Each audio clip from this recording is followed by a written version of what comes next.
Ben, merci beaucoup déjà à vous d'être ici et d'avoir pris le temps ce soir de venir.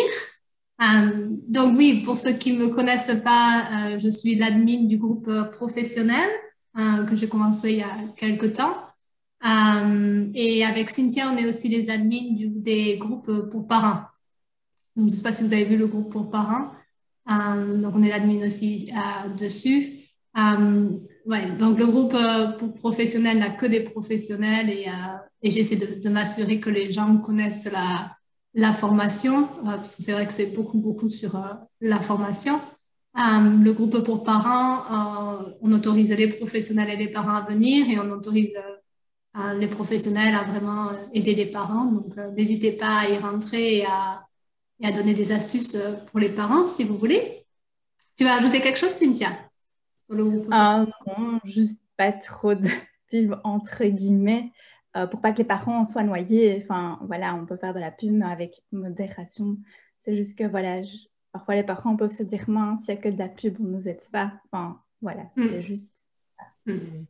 Oui, bah, oui, il y a une différence entre la pub et aider, mais pour l'instant, ça se passe plutôt bien. Oui. Et par contre, on n'accepte aucune promotion qui n'est pas sur le burn-out parental, même si on sait que la personne est formée. Donc ça, par contre, ouais, on évite toute discussion qui n'est pas sur le burn-out parental, on évite de les avoir en ligne. Euh, Si vous êtes d'accord, alors je ne sais pas si Carole, tu nous vois, mais si vous êtes d'accord, j'aimerais beaucoup, enfin, il y a beaucoup de gens qui m'ont demandé si je pouvais mettre la vidéo après sur Facebook. Est-ce que vous êtes tous d'accord avec ça? Amélie et Carole, je ne vous vois pas. Si vous n'êtes pas d'accord, alors je vais juste marquer un petit truc sur le chat. Si vous n'êtes pas d'accord, juste enlevez votre nom et votre cache, votre vidéo. Et puis, je pourrais enlever la partie où vous parlez sur Internet. Mais je vais juste marquer, du coup, donnez-moi une seconde, je vais juste marquer sur Internet, sur le chat, que la vidéo sera est enregistrée.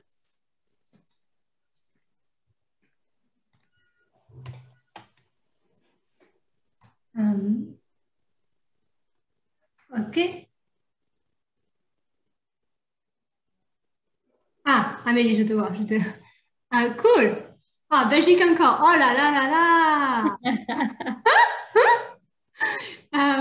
OK. Il n'y a que des Belges. C'est bon, je ne prends pas contre vous. Regarde, pas dit. Et la dernière chose que je voulais demander, c'est, je sais qu'il y avait certaines personnes qui voulaient venir en tant qu'observateurs et certaines personnes qui voulaient participer. C'est mieux si on voit vos vidéos, Audrey, Amélie et Carole, sinon c'est un peu compliqué de discuter avec vous. Mais sinon, si vous ne pouvez pas pour quelconque raison, vous pouvez marquer sur le chat.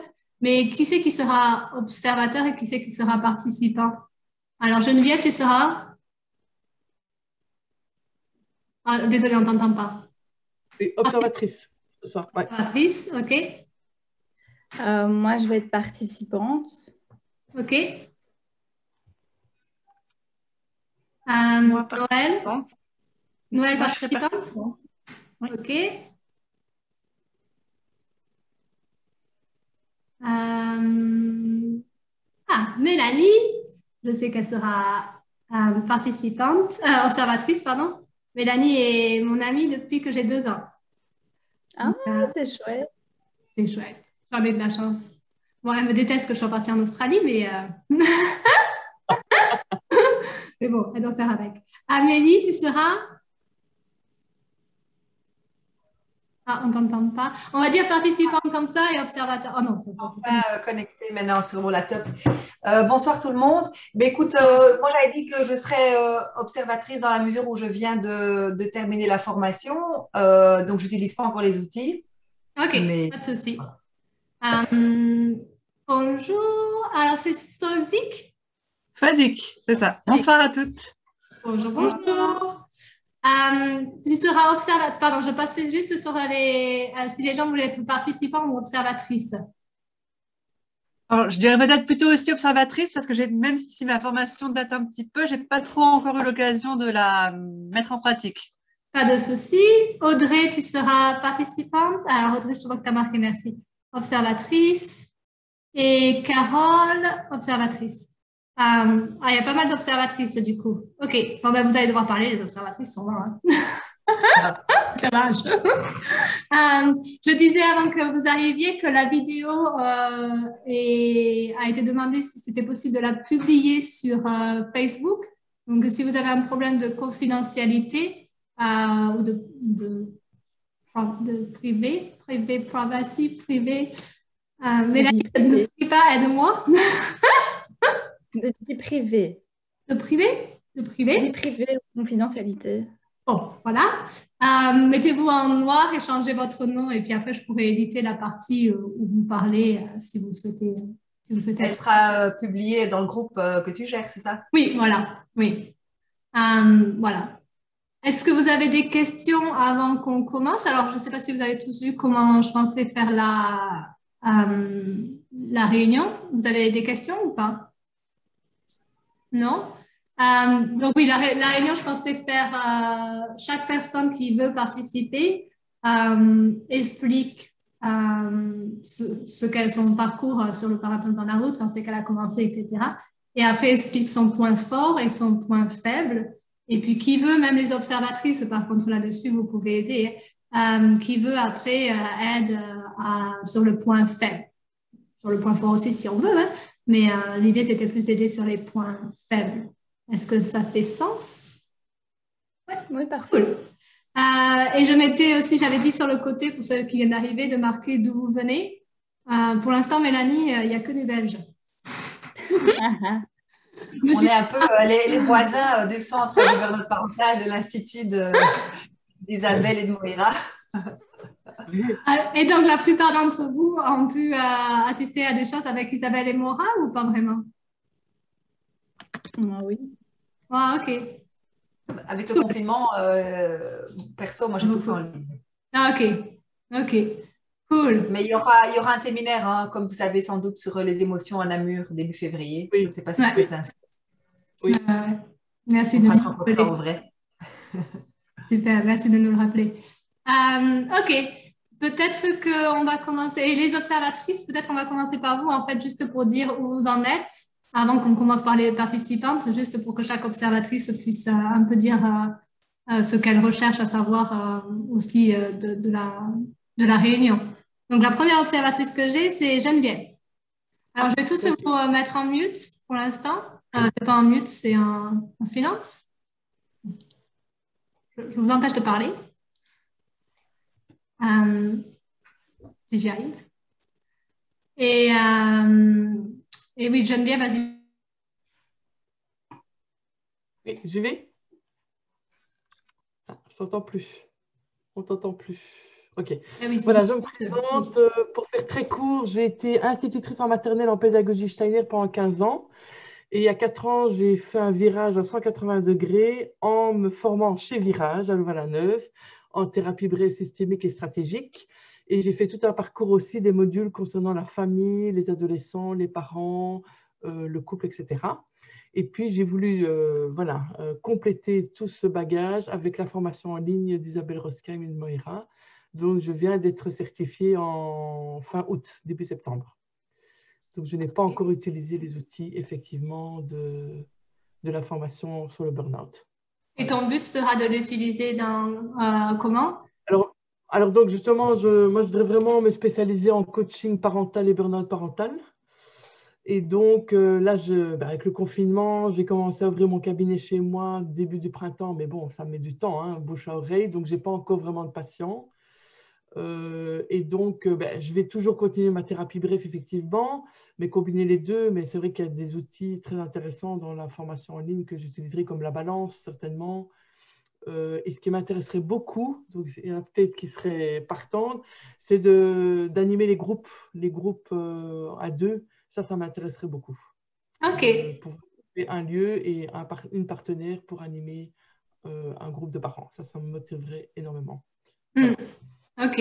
Après, c'est bien parce qu'il y a Cynthia et moi et on le fait différemment, les groupes. Moi, je suis toute seule parce que je suis en Australie. Cynthia les fait à deux. Donc, si tu as des questions, tu peux me demander aussi si tu n'arrives pas à trouver une partenaire. comment les faire tout seul. Ok, Mais ça se fait tout seul. Moi, j'ai pas le choix en tout cas. oui, c'est vrai. Je trouve que ça peut être riche d'être à deux. Ah oui, Euh, pour sûr. voilà.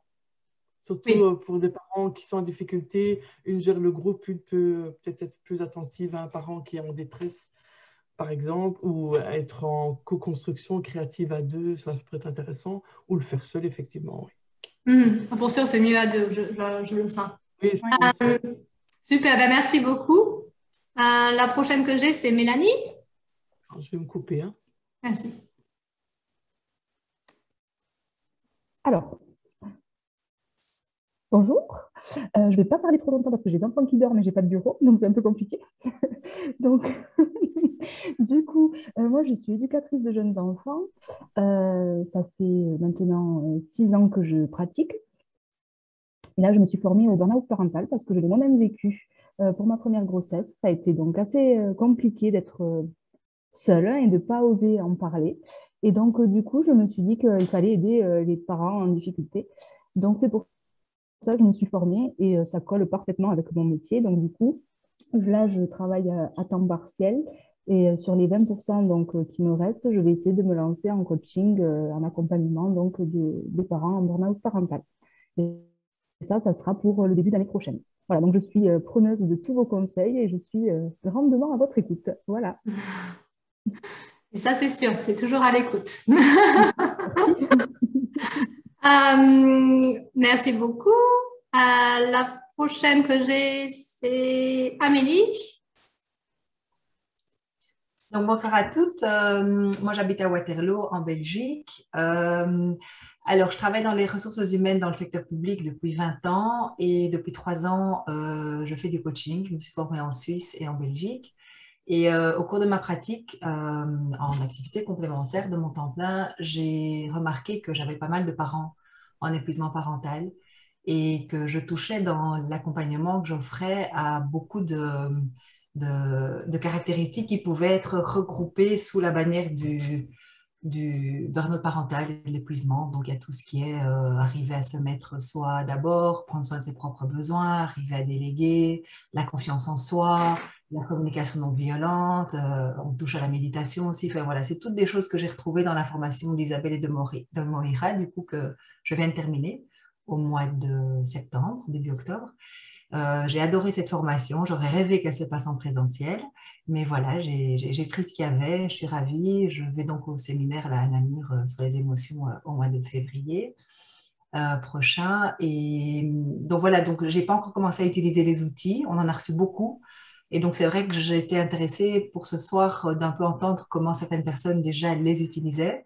Et puis, ben voilà, progressivement s'y mettre. J'ai commandé le jeu de cartes qu'une personne a référencé dans le groupe Facebook que tu gères, Hélène.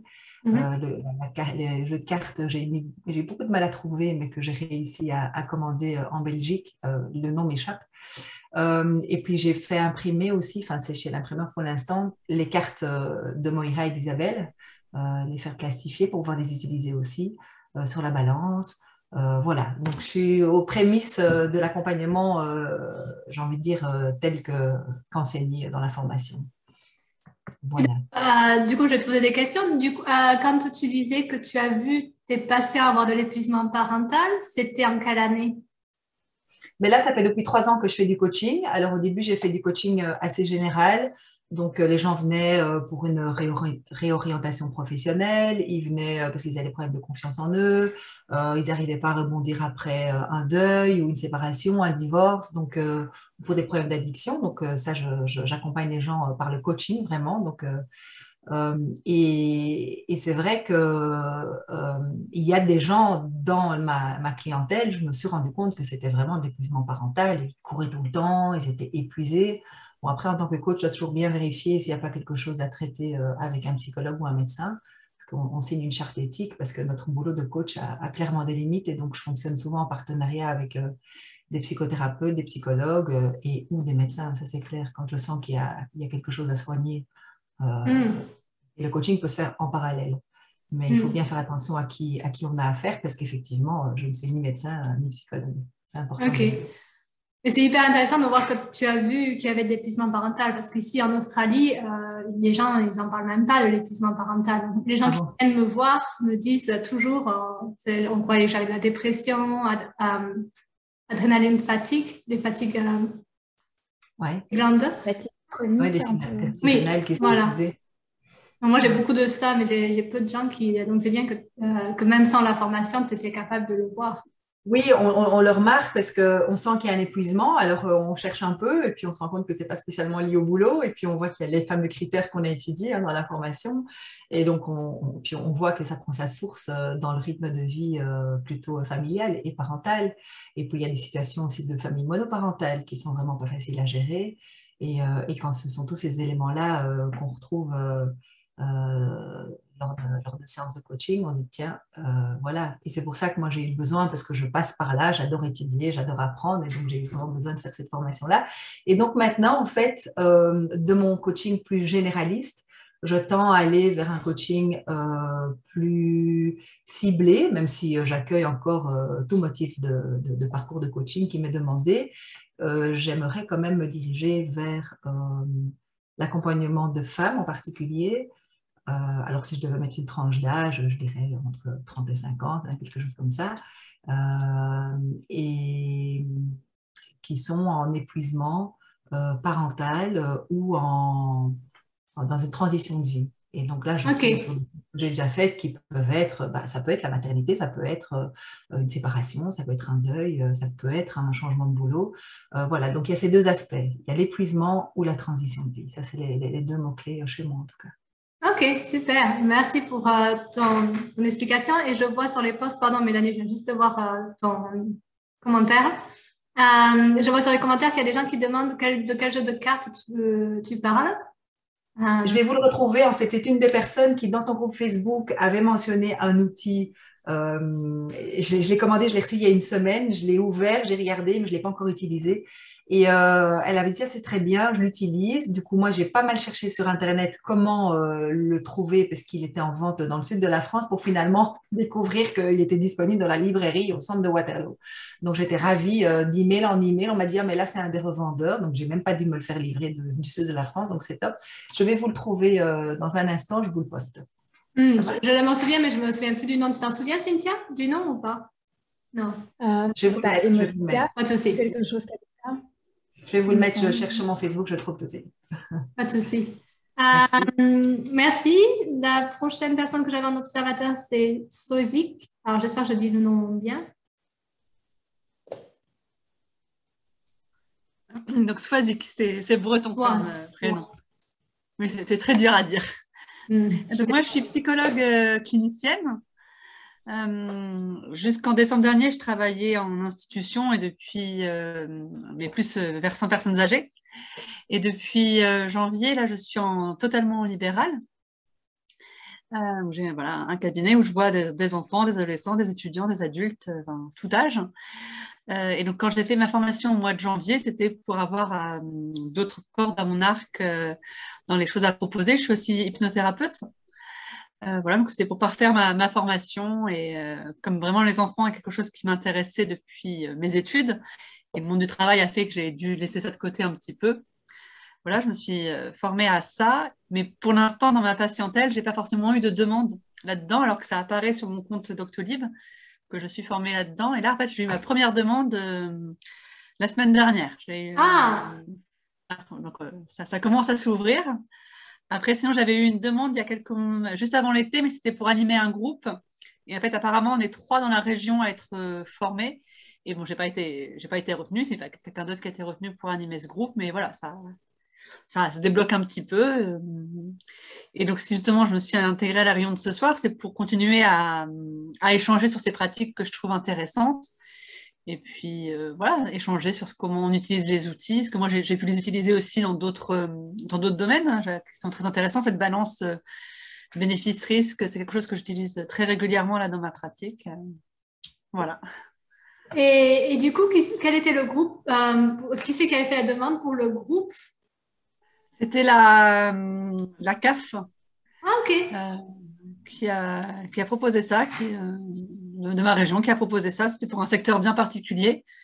et voulait mettre ça en place suite à des plaintes de parents dans les échanges qu'ils ont pu avoir avec les professionnels sociaux. Et donc, il y avait une vraie demande là-dedans et ça les intéressait beaucoup. Est-ce que tu peux expliquer la CAF pour nos amis belges? C'est la caisse d'allocation familiale, c'est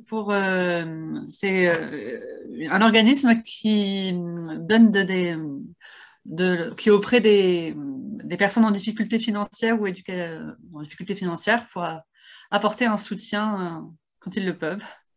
Ok, c'est bien de savoir ça, oui, c'est super de savoir qu'ils travaillent là-dessus. Ok, cool. Merci beaucoup.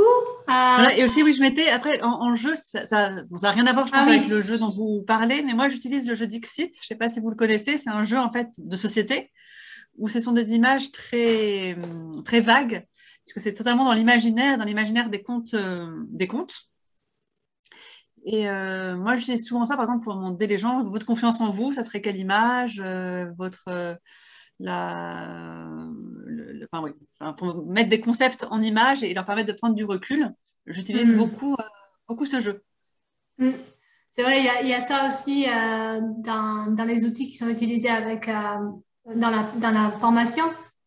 Et c'est pas mal d'avoir des images pour aider les parents à parler.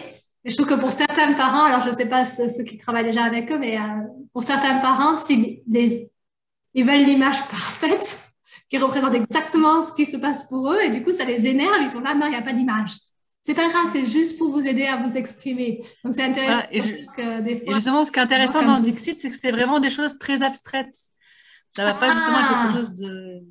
Et ça laisse plus parler, je dirais, peut-être l'inconscient. Et moi, en tant que psychologue, justement, c'est très intéressant comme outil. Ok, ben super, je vais regarder du coup. Pardon, il y a quelqu'un qui parle. Oui, c'est moi, c'est super chouette, je l'utilise aussi, autant pour les parents que les enfants. Et j'ai pris 3, il y a différentes boîtes de jeux, j'en ai pris 3. Et du coup, c'est pas mal. C'est très sombre pour les parents. Quand on leur demande la parentalité maintenant, en tout cas, ce que moi je retrouve, c'est qu'ils prennent des images super sombres. Et à côté de ça, quand je leur demande, tiens, avant, comment vous imaginiez, on voit vraiment que c'est genre tout coloré et là maintenant tout noir. Donc c'est super impressionnant de voir ça en fait. C'est vrai que la temporalité est justement intéressante. Et moi, je fais aussi le passé, le présent et le futur aussi. La projection, comment ils se verront aussi. Et justement, après, moi, je travaille sur la différence entre les différentes images. Et Cynthia, par rapport aux outils qu'on a dans la formation, tu trouves que le jeu Dixit est complémentaire ou tu utilises un des deux? Comment tu fais? Moi, j'utilise les deux. En fait, quand je vois que j'ai un parent qui a du mal au niveau des émotions, qui est vraiment bloqué, je vais utiliser plus les images qu'on a dans la formation parce que c'est plus facile à atteindre les émotions. Enfin, ça atteint pas vraiment les émotions, c'est quelque chose d'assez clair et de neutre. Tandis que le jeu Dixit, là, c'est beaucoup plus inconscient, donc il faut aller dans l'imaginaire. Et donc, je ne l'utilise pas directement parce qu'au début, on n'a pas vraiment accès parfois à certaines émotions et c'est que par après que ça se débloque où je viens avec ça pour les aider en fait. Ok, super, merci beaucoup pour nous donner ce petit tuyau. La prochaine personne que j'ai, c'était Audrey. Est-ce qu'elle est là?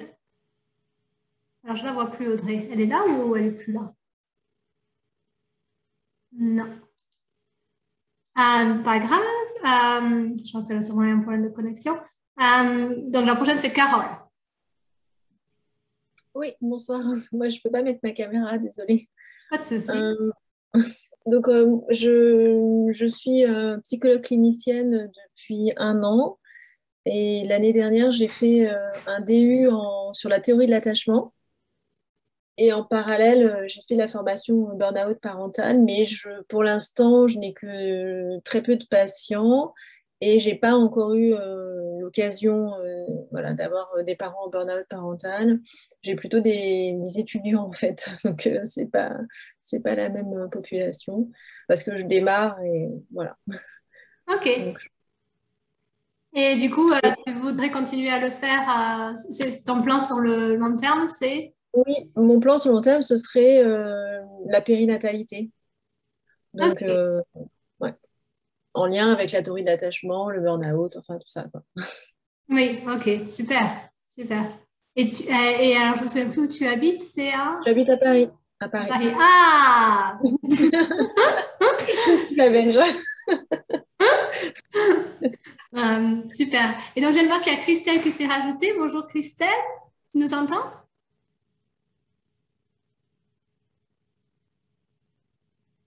Je ne suis pas sûre que Christelle nous entend. Bon. Christelle, si tu nous entends, après, tu pourras nous dire si tu es observeur ou participante. Euh, et puis, on pourra échanger un peu plus. Je vois qu'il y a le lien sur les cartes sur le côté. Super, merci. Super. Et donc, du coup, on va commencer avec les participants. Bon, je vais me lancer en premier, comme ça, je brise la glace. Donc, oui, donc je vais dire mon point fort et mon point faible. Et puis, j'espère que vous pourrez m'aider sur mon point faible. Donc, le point fort pour moi, c'est d'être en Australie. Alors, c'est jamais noir ou blanc, hein, c'est aussi un point faible, puisque je suis toute seule. Mais au moins, ça m'a obligée à devoir contacter, en premier, j'ai dû contacter Isabelle et Maura pour leur demander qu'est-ce que je fais toute seule. Et puis, ça m'a obligée à faire le groupe. Enfin, ça m'a poussée à chercher un petit peu sur le côté. Mais ouais, du coup, je suis seule en Australie et le concept de burn-out parental n'est pas du tout utilisé en Australie. Je crois qu'il y avait 5 articles max avant 2021. Donc, je me retrouve un petit peu dans cette position intéressante qui est que je dois parler aux journalistes de tout ça et faire des podcasts, etc. Alors que je ne suis pas du tout bonne à ça. Donc, voilà, donc je me retrouve dans cette position qui est intéressante où il faut que j'aide les gens à juste en parler. Mais du coup, le point négatif, c'est que j'ai l'impression que la partie où peut-être vous êtes un peu plus, où il y a plus de... Enfin, où vous dites le nom burn-out parental, les gens peut-être comprennent, ou épuisement parental, les gens peut-être comprennent. Pour moi, je suis au moment où il faut que je le dise 2 fois, peut-être 3 fois. Une fois pour l'accent, parce que j'ai un accent en anglais. Une autre fois et puis il faut que j'explique, quoi. Il faut que j'explique ce que c'est. Donc, c'est vrai que c'est un petit peu... compliqué et du coup j'ai l'impression que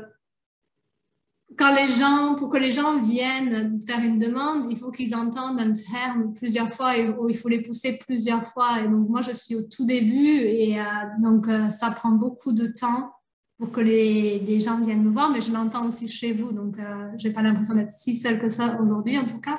Mais entre le moment où j'ai fini la formation et le moment où j'en ai parlé aux gens, je commence à peine à voir que ça y est, les gens viennent me voir en consultation, mais c'est lent et je pense que ça sera lent pendant un moment parce que oui, personne n'en parle en Australie. Donc voilà, donc mon point faible, c'est d'aider les gens à venir, d'arriver, ma main est tendue, mais qu'ils la prennent. Donc j'ai un peu de mal avec ça. Si vous avez des petits tuyaux pour moi. En fait, ça reste super tabou, même en Belgique ou en France où on entend plus parler. Ça reste quelque chose de très tabou, même en consultation. Moi, je ne vais pas aller dire du tout burn-out parental, je vais aller dire fatigue, épuisement. Dans le rôle de parent, il faut prendre vraiment des pincettes parce qu'il y a des parents qui peuvent tout de suite être pas dans le déni, mais rejeter, ce qui est tout à fait normal parce qu'en fait, on touche à leur image parentale. Maintenant, tu peux peut-être essayer de trouver un mot en anglais équivalent à épuisement. Moi, je sais que quand j'avais fait mon mémoire, je cherchais des articles en anglais, il y en avait très peu. Et donc, c'était souvent exhausting, enfin, tu vois, beaucoup ce mot-là qui ressortait. Après, il faut du temps que les parents réalisent, en fait. Et c'est aussi très culturel. Donc, il faut voir un petit peu au niveau culturel comment c'est en Australie, s'ils sont fort aidés par la famille ou pas. Si la famille est un facteur de ressources important. Je sais que, par exemple, dans les pays, je suis d'origine espagnole et je connais plein de gens d'origine méditerranéenne. C'est un concept qui n'existe pas en fait parce qu'il y a les grands-parents, voilà, ils vivent fort en communauté et c'est un principe qui n'existe pas. Donc voilà, c'est peut-être ça aussi. Il faut un peu peut-être voir au niveau de la culture, la parentalité, comment elle est mise en fait. Il y a peut-être de ça aussi. Je ne sais pas si tu as checké un peu ça. C'est assez intéressant en fait parce que l'Australie a moins, dans l'étude qu'ils avaient fait sur le monde, l'Australie a moins de pourcentage de parents en parental burnout. Par contre, l'Australie est numéro 1 sur leur échelle d'individualisme. Donc, il y a des risques facteurs. Pour autant, oui, effectivement, il y en a moins qu'en France, mais il y en a quand même beaucoup. Et puis, je le vois autour de moi, il y en a. Et j'ai commencé là-dessus parce que je vois qu'il y en a beaucoup. Je vois qu'il y a beaucoup de parents qui en ont besoin. Mais oui, c'est vrai que c'est une bonne idée. Je vois qu'Amélie, tu as la main en l'air. Je viens après Geneviève. Oui, oui, effectivement, je voulais rebondir parce que avant que Cynthia n'intervienne, je me disais aussi que moi, c'était une de mes difficultés, c'était le wording, donc la manière de parler de ce concept. Le burn-out, on en a tellement entendu parler depuis 10-15 ans, et il y a d'ailleurs encore beaucoup de gens que j'entends parler de burn-out comme étant assez cynique en disant, enfin, c'est un effet de mode, c'est quoi ça, c'est le burn-out, c'est quoi, c'est nouveau les gens trop perfectionnistes, ils s'écroulent, ils sont fatigués, c'est n'importe quoi. Alors, imaginez maintenant venir avec une question du burn-out parental. Donc, ça reste très tabou, c'est très compliqué. Donc, moi, j'aime bien utiliser le mot épuisement. Mais là aussi, c'est quelque chose, comme tu le dis très bien, Cynthia, qui fait peur aux parents parce que ça touche à leur image parentale. Ils pourraient tout à fait le rejeter en bloc. Je dois avouer que moi, j'ai l'impression, alors il faut dire que je suis très connectée sur les réseaux sociaux. Peut-être que les algorithmes m'envoient que les choses que j'ai envie de voir, mais je vois quand même beaucoup d'articles qui parlent de ça, beaucoup de la part de l'Institut parental de Moira et d'Isabelle. Mais je trouve qu'elles ont en plus tapé un gros coup sur le clou, là, il y a quelques jours, en sortant un article sur le regret parental. On va encore un coup plus loin. Donc, on n'est même plus en train de parler d'épuisement parental, on parle carrément de regret. Donc, je me dis, plus loin elles vont aller, quelque part, plus ça va banaliser les premières étapes qui étaient parler d'épuisement. Alors, je ne dis pas que c'est banal d'être en épuisement parental, mais ça va devenir moins tabou. Et ça, c'est plutôt une bonne nouvelle, je trouve. Parce que le regret parental, j'ai déjà vu plusieurs personnes en parler dans des groupes privés de mamans, dont je fais partie, et c'est quelque chose qui interpelle les gens, vraiment, mais c'est récent. Donc ça va peut-être jouer en la faveur d'une certaine, pas banalisation, mais je veux dire, maintenant les gens osent dire qu'ils sont en dépression, ils commencent à dire et à oser dire qu'ils ont fait un burn-out professionnel, et bien peut-être qu'un jour, ils vont oser dire j'ai fait un burn-out parental. Donc, voilà. Oui, sur le regret parental, c'était très intéressant. Et elles ont mis le groupe Facebook qui a 37 000 personnes. Mais le groupe Facebook, je ne sais pas si vous y avez été. Moi, je n'ai pas pu y rester très, très longtemps parce que j'allais pour voir si je pouvais aider. Je me suis dit, c'est très compliqué. C'est presque un autre domaine, quoi. Je ne vais pas monopoliser la parole du tout, donc je la donne à Geneviève. Je disais, un moyen d'atteindre les parents, c'est peut-être de te faire connaître auprès de médecins qui sont dans ta région, de les sensibiliser aussi, puisque souvent un parent va peut-être aller chez son médecin se demandant ce qui lui arrive. Et puis du coup, si tu te fais connaître auprès des médecins, ça peut peut-être être un moyen, un pont, de dire, voilà, je connais une personne qui pourrait aussi vous apporter un accompagnement. Et donc de prendre le problème par un autre biais finalement. J'ai eu la chance d'être... oui, il faut vraiment que je le fasse. Après, c'est une question de temps, mais j'ai eu la chance d'être demandée en tant qu'experte, je mets experte en guillemets parce que ça veut rien dire, oui. pour un mois chez les épouses de docteurs. Donc, c'était un moyen très intéressant aussi de rentrer dans tout ça. Et donc, je fais un groupe, en fait, juste pour les épouses de docteurs, les époux et épouses, mais il n'y a que des épouses dans mon groupe, de docteurs. Mais oui, j'espère que ça va... Mais c'est un autre domaine. Après, ils viennent tous me dire, mais qu'est-ce que tu as scientifiquement pour qu'on puisse dire à notre mari ou à notre femme qu'on n'est vraiment pas bien? Il faut que j'explique le cortisol, etc. Donc, oui, c'est intéressant de voir comment je vais me débrouiller avec ça. Noélie, vous voulez dire quelque chose? Oui, je voulais rebondir parce que je vois parfois aussi l'effet inverse. On parle du fait que c'est tabou. Et en même temps, on en parle de plus en plus. Il y a de plus en plus de mamans qui disent je suis fatiguée, sans dire forcément le mot burn-out, mais qui va dire c'est difficile. Et je trouve qu'il y a aussi, du coup, sur certains réseaux, comme par exemple Instagram ou quoi, une banalisation qui est là par rapport au fait d'aller mal et que ça soit difficile. Et du coup, très vite, c'est mais je vais m'en sortir seule. C'est juste une passe, ça va aller. Et il y a toujours ce frein de je vais aller investir en moi, pour moi. Je vais aller voir quelqu'un et c'est au point où j'ai besoin d'aide.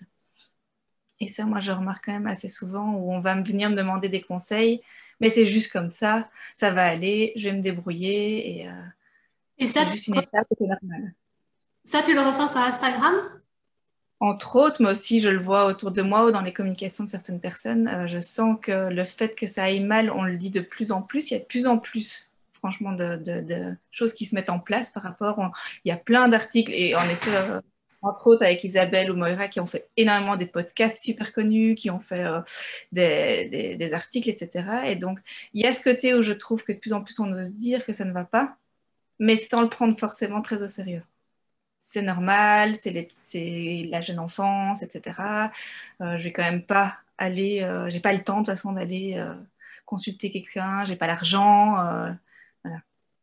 Et donc moi je vois aussi parfois aussi cet effet inverse où je me dis voilà, comment trouver un juste milieu pour alerter mais sans trop inquiéter non plus. Enfin, le but n'est pas de les mettre en dépression en plus, mais donc voilà, moi je ressens un peu les deux en fait. C'est hyper intéressant parce que j'aimerais bien savoir ce que tu en penses, Cynthia, on n'en a pas parlé encore, mais je trouve que Facebook, les groupes Facebook donnent cette idée que, enfin, moi je trouve hyper intéressant que sur le groupe Facebook pour parents, les parents vont beaucoup se plaindre et des fois toi tu réponds, mais j'ai l'impression qu'ils lisent même pas ta réponse. Alors je sais pas ce que tu en penses, Cynthia, mais j'ai l'impression qu'il y a cette image que on veut une réponse très très rapide, ou même on veut juste se plaindre, et on veut la réponse là, maintenant, de suite, et puis on va aller mieux maintenant. Et puis il faut une réponse directe, mais pas forcément aller investir en soi. Si on lui dit, ce serait bien d'aller consulter, non, là on est déjà parti, quoi. Ça, c'est quand même un très très grand classique, hein. On voit ça beaucoup en coaching, c'est les gens qui se plaignent, qui se posent parfois un peu en victime, et puis en fait, moi je fais souvent des premiers rendez-vous gratuits. Alors d'habitude, les gens signent après un contrat de coaching, mais c'est vrai que sur les pages Facebook, les gens se plaignent, veulent la recette magique en 2 minutes 30, mais c'est tellement plus confortable de ne pas changer et de continuer à se plaindre. Et c'est une posture, c'est la victimisation. Et on sait combien elle remplit des besoins, cette posture-là. Et donc, voilà, à tout bête exemple, moi j'organise des stages de développement personnel. J'en ai organisé un en Suisse cet été avec une collègue thérapeute. On avait posté ça il y a quelques mois, le projet sur un groupe Facebook de mamans. On a eu 150 personnes qui étaient intéressées. Et quand vraiment on l'a organisé, on a ramé pour remplir le groupe. Ramé, il y en a un deuxième là, la semaine prochaine, de 2 jours en Belgique. On rame pour remplir les places. Donc, c'est quelque chose d'assez récurrent. Je ne sais pas ce que vous en pensez et quelle est votre pratique dans ce domaine-là. Cynthia, oui, tu veux dire quelque chose? C'est vrai que moi, parfois, j'ai des mails ou j'ai des appels comme ça où on veut que je réponds très, très vite, où on m'appelle 5-6 fois, mais vraiment en répétition. Et puis, j'explique un peu comment je fonctionne. Et puis, je me rends compte qu'au téléphone, je leur explique un petit peu ce que c'est. Et puis, un premier rendez-vous. Et donc, ils ne viennent pas au rendez-vous. Et donc, c'est vraiment... Enfin, voilà, ça arrive... Ça m'est déjà arrivé quelques fois où ils viennent au rendez-vous et puis ils ne reviennent plus parce qu'ils ont eu un semblant de réponse. Et pareil, quand on répond sur le groupe, voilà, ils ont eu leur réponse. Moi, ce que je fais, je m'assure toujours en leur envoyant un message privé, voir si ça va, c'est OK. Mais généralement, on ne me répond pas. Donc, comme tu dis, ils prennent vraiment la réponse qu'on va leur donner, ils pensent en faire quelque chose, parce que je pense que c'est vraiment pour eux très dur d'accepter leur situation. Je pense que c'est ça, en fait. C'est vraiment ça. Pardon. C'est que je ne sais pas comment on fait pour lever la main. Aujourd'hui, on est aussi sur quelque chose où on répond à la demande. Je vois avec Doctolib, les gens prennent le rendez-vous, l'enlèvent, déplacent les rendez-vous. C'est une nouvelle façon de travailler, la demande et la souffrance. Et on doit s'adapter parce que ça va avec la modernité, mais c'est que ça change la façon de concevoir un travail et une réflexion sur soi et des remises en question sur que les parents se remettent en question sur ce qu'ils font. Ils veulent en effet des réponses rapides, que ce soit très rapide et voilà, c'est compliqué. Geneviève, tu voulais dire quelque chose? Oui, je vais dire, dans le cadre de ma formation, là, je suis en deuxième année de ce qu'on appelle en immersion. Donc, on a des vrais patients avec une formatrice qui peut intervenir pendant la séance qui est filmée. Et donc, on a eu plusieurs cas de personnes en burn-out, effectivement. Alors, déjà, il faut voir si la personne est cliente, si, il y a les risques du changement, comme on l'a évoqué. Mais c'est surtout qu'au début, en fait, ils sont tellement perdus qu'ils se disent, bon, OK, où je vais m'en sortir ou alors je vais jamais m'en sortir. Et il y a toujours ce problème de clientéliser, de voir comment on peut vraiment accompagner au rythme de la personne. Et parfois, il faut freiner en disant, mais non, vous devez vraiment vous reposer. Et donc, de venir avec tous les outils, vous avez besoin de prendre soin de vous reposer, de vous ressourcer avant de vouloir retourner travailler, avant de vouloir reprendre l'organisation de la maison. Et souvent, nous, on freine beaucoup parce qu'il y en a qui veulent presque dire, allez, ça va passer, alors qu'ils sont au fond du trou. Et donc, c'est vraiment, c'est quand même un accompagnement qui est long, au moment où la personne prend conscience par elle-même, ah oui, j'en suis là. Et nous, on a un outil très chouette en thérapie brève, c'est l'échelle. Donc, sur une échelle, on leur demande d'évaluer. Donc, sur une échelle, on leur évalue où vous sentez-vous aujourd'hui sur votre échelle de bien-être. Alors, bon, en général, c'est vraiment 3. Et puis, quand on arrive au bout de 5, 6 ou 10 séances, quand on arrive à ce qu'on appelle la consolidation, donc quand on arrive à la fin du travail, on dit, voilà, si vous deviez revenir au point de départ, qu'est-ce qu'il faudrait faire? Maintenant, avec tous les outils que vous avez construits avec nous, que devez-vous faire pour poursuivre votre travail dans la bonne direction? Et maintenant, sur l'échelle où vous en êtes. Et en fait, nous, on ne lâche pas un patient avant qu'il ne soit pas au moins à 8. Si on considère qu'il n'est pas à 8, c'est qu'il n'est pas encore prêt pour être autonome et de pouvoir être sans accompagnement. Et c'est vraiment vérifié que tant que la personne n'est pas arrivée à un 8, et donc ma formatrice, on a la chance, elle s'est formée, elle est spécialiste en burn-out, donc elle a eu beaucoup de patients. Elle me dit, si on les lâche avant 8, souvent ils retombent, mais alors parfois beaucoup plus bas. Et donc là, il faut recommencer le travail, repartir, etc. Donc voilà, c'est juste une indication qu'il y a aussi d'autres outils qui complètent bien la balance, qui est l'échelle. La personne peut tuer. Oui, non, c'est hyper intéressant d'avoir les outils. Ça serait bien c'est bien qu'on en discute un petit peu tout le long. Amélie, tu parlais d'un rendez-vous gratuit. Tu peux nous en dire plus sur ça? Oui, ça c'est la manière dont moi j'ai décidé de construire mon offre de coaching. Les thérapeutes ne fonctionnent pas du tout comme ça, hein. Le coaching, c'est tout à fait une autre démarche. D'ailleurs, moi, je ne parle pas de patient, je ne peux pas, je ne suis pas thérapeute, je parle de client. Et donc, depuis 3 ans, ce que je fais, c'est que je fais un premier rendez-vous gratuit de 30 minutes. Je le faisais en présentiel à l'époque, puis bon, depuis mars 2020, c'est souvent passé en ligne. Là, je l'ai refait un petit peu en présentiel de nouveau. J'ai un cabinet à la maison à Waterloo et j'ai un cabinet à Bruxelles aussi. Et après ce rendez-vous de 30 minutes, j'envoie un devis qui est en fait un contrat de coaching à signer, le devis qui se transforme en convention de coaching plutôt. Et cette convention, en fait, comporte des points contractuels, donc comment je travaille, quels sont les engagements du coach, quels sont les engagements du coaché. Et alors là, je donne mes tarifs, donc j'ai plusieurs forfaits et je fonctionne par forfait de 6, 8 ou 10 séances. Et alors, si la personne trouve que je suis la bonne personne pour l'accompagner, et si moi aussi, je me suis retrouvée à l'aise avec la personne, parce qu'il est arrivé déjà que je ne me sente pas à l'aise de travailler avec quelqu'un, donc j'ai préféré ne pas aller plus loin. C'est arrivé une fois seulement sur 30 clients, donc ça va. Et donc, une fois que la personne signe, alors on prend rendez-vous pour la première séance et on part comme ça. Donc, je fais toujours 30 minutes gratuites. Ok. Ah oui, c'est pas mal de savoir ça. Mélanie ne peut pas parler, mais elle commente sur le côté. Donc, je ne sais pas si vous voyez. Je lis juste son année. Alors, elle pose une question. La difficulté, c'est de faire accepter ce travail sur le long terme pour des parents épuisés. Comment faites-vous pour les convaincre du bienfait de s'investir sur plusieurs séances? Moi, très personnellement, c'est vraiment les premières 30 minutes qui font pencher la balance ou pas. parce que par les questions puissantes que l'on apprend en coaching et que l'on pratique beaucoup en formation, la personne, après 30 minutes, sort déjà avec une ou deux clés et se dit, OK, il y a moyen que je sorte du trou, que je sorte de mon marasme, que je sorte de mon épuisement, que je sorte de ce deuil qui n'en finit pas, que je change de boulot ou là où je ne me plais pas, enfin, quelle que soit la problématique qu'il a amenée en coaching.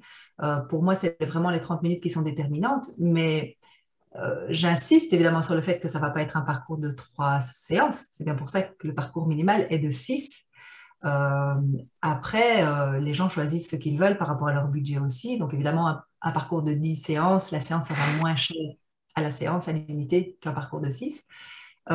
Mais voilà, après, les gens peuvent signer pour un deuxième parcours, il n'y a pas de problème. Mais comme c'est des séances tous les 15 jours en coaching, ce n'est pas toutes les semaines, ça veut dire que 6 séances, c'est d'office 3 mois. Donc, en 3 mois, on a quand même le temps de voir revenir. Le coaching est une dynamique très active, un processus actif. Donc, il y a des devoirs, si je peux m'exprimer ainsi, entre guillemets, entre les séances. Donc, c'est quelque chose de très dynamique. Donc, en psychothérapie aussi, hein, on sait bien qu'on travaille entre les séances. Mais voilà, 2 séances par mois, minimum 3 mois, ou ça s'étale sur 5 mois. C'est déjà un bon moment pour retrouver son autonomie et son équilibre. Vas-y, Geneviève. Oui, je veux rebondir sur ce que tu dis, Amélie. C'est ce qu'on fait aussi en thérapie brève, c'est qu'il y a ce qu'on appelle des expériences correctrices à vivre entre les séances. Et donc, la personne chemine. Et quand elle revient avec, soit c'est une tâche d'observation ou une tâche, il y a différents types de tâches.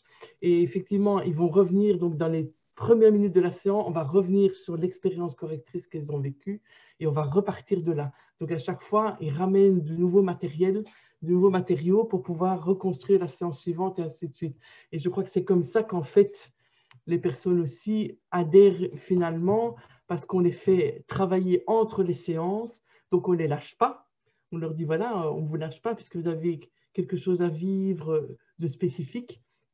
Et c'est avec ce matériau qu'on va reconstruire les séances suivantes. Donc finalement, je pense que, comme disait Amélie, au fur et à mesure, les séances vont se construire et la personne, effectivement, va se mettre en route, parfois lentement, mais elle va se mettre en route.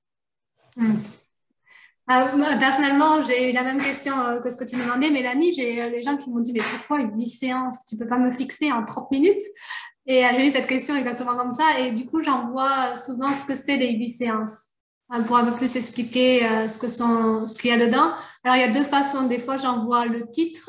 Ça dépend de la personne et de comment je la sens. Donc, des fois, j'envoie le titre et des fois, j'envoie un peu plus ce qu'on va travailler. Mais oui, il y a beaucoup de gens qui ont du mal à comprendre ce qu'on va faire pendant 8 séances. Donc, c'est pas mal. Moi, Hélène, tu arrives à le définir avant même le début du cycle de séance, les titres des séances? Oui. Alors, en fait, c'est pour les séances de groupe. Ah oui, d'accord. Quand je fais les séances de groupe, donc c'était surtout pour la dernière, là. Pour la dernière, comme toi, j'avais beaucoup de gens intéressés, mais quand j'ai dit c'est 8 séances, ils m'ont dit mais pourquoi 8 séances? Et donc il a fallu que j'explique quelles seraient les 8 séances. Et dans les séances de groupe, oui, je fais toujours les 8 séances et dans le même ordre que ce qu'il y a dans le... Vous l'avez vu, le livre de... Je n'ai pas dit le mot maintenant, le livre. Bon, dans le livre, moi je l'ai trouvé excellent ce livre. Et donc c'est vrai que j'utilise exactement comme dans le livre les 8 séances. J'ai changé des choses dedans. Merci. Les livres de Moira, et oui, c'est celui-là. Ouais, moi j'ai trouvé extraordinaire. Ah ouais, il est super bien fait. Il y a tout un guide pour les groupes, c'est ça, l'animation de groupe? Ouais, et j'utilise. Du coup, pour les animations de groupe, c'est souvent, moi j'utilise exactement les 8 séances parce qu'il y a toujours, je veux dire au minimum, il y a 8 personnes sur 10 qui vont se reconnaître dans les sessions. C'est rare d'avoir une... Pour l'instant, je pense même que pour moi, ça a été 10 sur 10. Chaque session a marché. Pour chaque personne, ils ont trouvé quelque chose dedans. Donc, je n'ai pas de regret d'avoir fait les 8 séances à l'avance. C'est ça, mais tu ne peux pas mettre les titres sur les 8 séances d'un programme individuel parce qu'effectivement, tu dois customiser par rapport à la demande de la personne. Oui, et tout ça. Effectivement. Alors, ce que j'ai fait avec les personnes individuelles, c'est que je leur dis les 8 séances de groupe parce que souvent, les personnes individuelles, elles viennent parce qu'elles ont vu que je propose quelque chose en groupe. mais elles ne s'y reconnaissent pas complètement ou elles ne veulent pas exactement. Donc, je leur dis les 8 séances et elles me disent à peu près où elles se sentent, ce qu'elles veulent faire. Et de façon très intéressante, des gens qui ne se sentent pas perfectionnistes, ils veulent quand même faire la session parce qu'ils veulent quand même prendre ce qu'ils peuvent. Donc, c'est assez intéressant. Et pour rebondir à ce que tu disais, Amélie, moi, ce que je trouve intéressant, c'est aussi des gens qui veulent faire 3 séances en une semaine. Et qui veulent vite, vite, vite. Et donc, voilà, c'est compliqué de leur dire, non, non, il faut que vous ayez le temps d'intégrer tout ça. C'est pas parce qu'on fait les 8 séances en une semaine que vous serez plus en burn-out. Donc, ça, c'est aussi intéressant. Et il faut vraiment poser le pied parce qu'ils poussent. Et chaque semaine, j'ai quelqu'un qui me demande est-ce que je peux en faire 2 la semaine prochaine. C'est comme les chapitres de la formation. Ils étaient bloqués tant qu'on n'avait pas fini le premier. Cynthia, tu veux dire quelque chose? Le livre qui concerne l'autre livre est un bon complément de la formation pour ceux qui viennent de terminer la formation. L'autre livre, il est vraiment bien. Donc, le burn-out parental, comprendre, diagnostiquer et prendre en charge, c'est pas tout à fait le même contenu que les vidéos. Donc, je voulais juste te dire, parce que moi, j'ai lu en entier en parallèle. Il y a quand même des informations complémentaires très intéressantes et pertinentes. Je voulais juste dire. Merci. Donc, on parle bien des 2 livres des éditions de Book qu'ils nous ont recommandé d'acheter pendant la formation. C'est bien ça? Le burn-out parental. Et là, je viens vous l'avez reçu, là, mon petit commentaire. Comment traiter le burn-out parental, manuel d'intervention. J'ai l'impression que mon message... Non. Je viens de le mettre. Et il n'est pas passé. Mais non, je n'arrive pas, je fais entrer, ça ne part pas. Tiens. En fait, ce livre-là, le livre sur les interventions, vient en fait de groupes de paroles auxquels j'ai participé, enfin j'ai eu la chance de participer en tant qu'étudiante et co-animatrice. Et donc en fait, ce livre vient de là en fait, de l'intervention qu'on a appelée l'intervention hybride auprès de parents en burn-out. Donc on a fait ça à l'UCL quand j'étais étudiante. Et donc en fait, ça c'est vraiment pour les groupes. Maintenant, moi je le prends en personnel aussi. Et ce que je fais pour définir les séances avec les parents, moi je me base sur ma balance et je leur dis voilà, il y a des choses qui ne vont pas du tout vous parler. Donc s'il y a par exemple, il n'y a pas de coparents, je ne vais pas m'amuser à faire une séance sur la coparentalité, sauf s'il y a une grand-mère qui est là, enfin voilà, je redéfinis.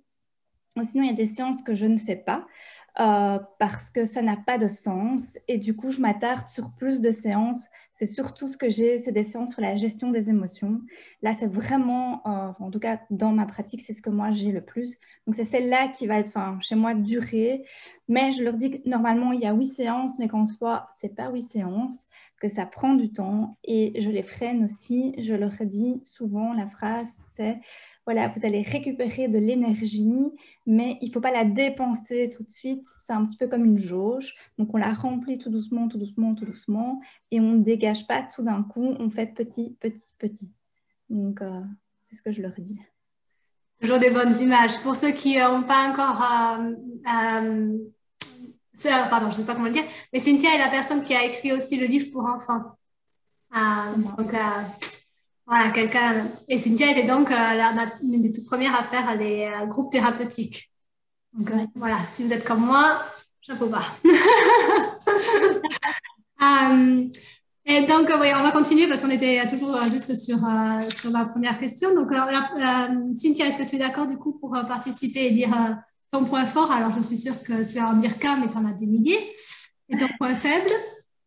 Mon point fort, donc moi je consulte à Nivelles dans le Brabant wallon. Je vois les parents, enfants, adultes, ados, donc en gestion d'émotion, donc le burn-out parental, et j'accompagne les parents, enfants à haut potentiel aussi parce que je suis moi-même à haut potentiel hypersensible et qu'il y a des liens en fait avec le burn-out parental. Donc du coup la boucle je fais une boucle entière là-dessus et donc ce que je fais, c'est des séances individuelles. Je vais faire des séances de groupe et aussi des séances sur les pratiques parentales en vue de la prévention au burn-out et de préparation à la parentalité parce qu'on n'est pas parent et qu'il y a parfois des questions qui viennent et qui sont un peu, voilà, genre ils veulent absolument être parfaits, ils visualisent, je ne sais pas moi, que les couches, c'est comme la pub Pampers.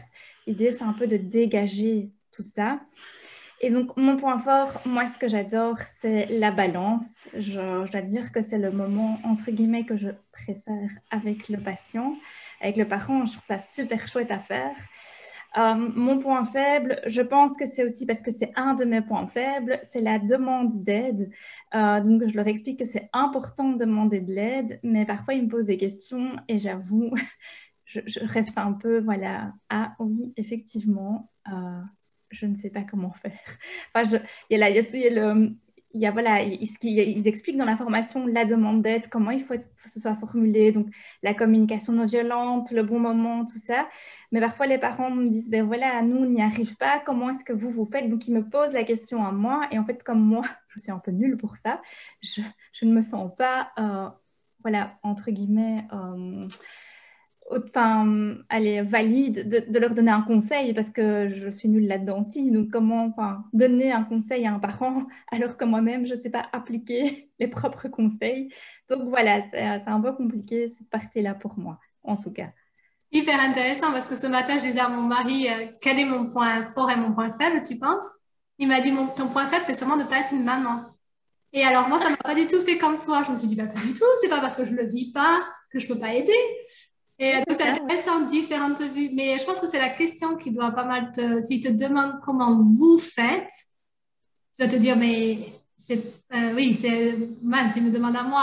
Mais si tu peux changer la question dans ta tête en te disant, peut-être, ils sont pas en train de me demander comment moi je fais, mais quelles astuces les personnes qui peuvent le faire utilisent. Mais oui, on n'est pas tous parfaits, donc c'est compliqué. Est-ce qu'il y a quelqu'un qui veut dire quelque chose? Moi, je veux bien. Vas-y, Geneviève. Non, mais oui. En fait, je pense qu'il y a plusieurs pistes déjà problématisées avec la personne, de voir qu'est-ce qu'elle fait, ce qu'elle ne fait pas. Et on avait vu ça dans la formation, les ressources qu'elle a à sa disposition ou le manque de ressources. Et de voir qu'on peut constater, mais là je parle un peu avec ma casquette virage, c'est que parfois des personnes sont face à une difficulté et ça va devenir un problème parce qu'au lieu de le réguler, en fait, ils vont faire des tentatives de régulation qui vont empirer la situation. Et au plus ils vont s'énerver, ou au plus ils vont, par exemple sur leurs enfants, au plus ils vont demander et qu'ils n'ont pas la réponse qu'ils attendent, au plus ça va être l'escalade. Et en fait, c'est ce qu'on voit, c'est comment problématiser, de voir comment souvent il y a une circularité du problème. C'est qu'en faisant toujours la même chose de plus en plus, au lieu de calmer le jeu, ils empirent la situation et donc ils s'épuisent. Et donc c'est en fait d'essayer de voir avec eux le mécanisme qui est mis en place, qui est souvent inconscient, et de voir comment en fait changer peut-être leur manière de fonctionner, mais en douceur évidemment, mais en leur donnant donc des pistes d'exploration, de faire pas toujours de la même chose, mais peut-être faire autrement. Je ne sais pas si je suis assez claire. Oui. Si ça peut t'aider. Et donc, c'est en fait de partir de leur situation, comment vous faites. Et quand tu décortiques comment ils font, ils vont avoir des prises de compte. Ah oui, mais je fais comme ça au fond. Est-ce que ça marche quand vous faites ça? Ben non, ça ne marche pas. J'obtiens l'effet inverse de ce que je voudrais ou de ce que j'attends. Ah, donc vous obtenez l'inverse de ce que vous voulez. Et donc, qu'est-ce que vous pourriez faire pour que ce soit autrement? Tu vois? Et alors, c'est à ce moment-là que tu chemines avec la personne et que tu décortiques le truc, en fait. Et donc là, comme on dit, ça ne te concerne plus et tu t'accompagnes la personne et ce n'est pas toi. Tu peux être un miroir, mais ce n'est pas toi qui va donner la solution parce que ce n'est pas ton problème, en fait, c'est le leur. Et donc, nous donner nos solutions, là, on n'est plus dans une relation d'aide. On est des sauveurs, on n'est pas des sauveuses. Pour moi, on ne doit pas être sauveuse. Oui. Vas-y, Amélie. Cynthia, est-ce que j'ai bien compris que ta demande là maintenant, c'est de savoir comment accompagner tes patients qui te demandent comment demander de l'aide et ça, tu n'arrives pas à répondre. C'est bien ça? J'ai compris la demande parce que toi-même, tu as du mal à demander de l'aide. Oui, en fait, c'est ça. C'est que c'est assez paradoxal. Donc, la théorie, je la connais assez bien. Mais c'est parfois, ils me posent des questions vraiment très pointues sur, voilà, par exemple, tiens, comment vous faites? Donc, généralement, moi, je renvoie en disant que moi, ce n'est pas moi qu'on parle, mais c'est d'eux. Mais parfois, je les sens vraiment, genre, mais non, on a envie de savoir comment vous faites. Donc, j'arrête pas de renvoyer la balle. Non, c'est pas moi. C'est vous. Et j'entends, et j'arrive pas parfois à sortir de ça. Et donc, du coup, bah, je répète ce que j'ai dit. Et alors, maintenant, ce que je fais, c'est, tiens, si vous étiez une bonne copine, comment vous feriez? Je fais voilà, le truc de la bonne copine. Si une copine vous demande, qu'est-ce que vous feriez? Alors ça, c'est excellent et c'est une des choses que j'allais te proposer. Donc, la première chose, moi, une question très puissante en coaching qui revient 2-3 fois par séance, j'en ai encore eu une ce midi, avec une médecin, comme quoi, même des médecins peuvent être en coaching. C'était très intéressant. Donc, à plusieurs reprises, je lui ai demandé, mais de quoi aurais-tu besoin pour? De quoi aurais-tu besoin? Et donc, ça met déjà le cerveau en mouvement. Euh, dans l'idée aussi de célébrer les petits résultats qui apparaissent sur le chemin. Ce qui est intéressant, donc comme le disait tout à l'heure Geneviève, hein, quand il y a eu du travail entre 2 séances, on commence par voir quels ont été les engagements, qu'est-ce qui a été observé, quelles ont été les réticences, et c'est un objet de travail aussi, cela. Pourquoi il y a eu résistance, pourquoi il y a eu succès. Et s'il y a eu des succès, aussi petits soient-ils, c'est de leur faire prendre conscience, par exemple, ah tiens, là vous avez eu de l'aide. Et comment vous avez fait? Comment vous avez demandé? Et en coaching, ça c'est un outil très puissant, c'est bâtir sur des succès passés. Et donc, quand ils arrivent à posteriori à décoder qu'en fait, là, ils ont eu l'aide d'une grand-mère, que là, ils ont eu l'aide parce qu'ils ont une fois casé un enfant chez un voisin pour une après-midi, ou qu'ils ont réussi à s'offrir le prix d'un babysitting, et que ça leur a fait tant de bien, en fait, c'est leur montrer qu'en fait, ils en sont capables et qu'ils ont les ressources et qu'ils l'ont déjà fait et que donc, ils peuvent le reproduire. Donc, bâtir sur des succès passés. Et alors, si vraiment ils n'arrivent même pas à le formuler, la demande d'aide, à la formuler, alors moi, ce que je fais en coaching, c'est vraiment c'est aussi un outil de coaching, c'est de faire le premier pas avec le client, à savoir, prends ton téléphone et fais comme si tu m'appelais pour me demander de l'aide. Et on le fait, ou on l'écrit, ou on écrit le SMS en séance. Alors, c'est tenir la main, mais c'est pas tenir la main pour 10 séances, c'est une fois. C'est faire le premier pas. C'est passer ce coup de fil qui coûte tellement cher parce qu'on n'a plus parlé à sa mère depuis 6 mois. J'en tremble rien que d'en parler parce que j'ai déjà eu le cas.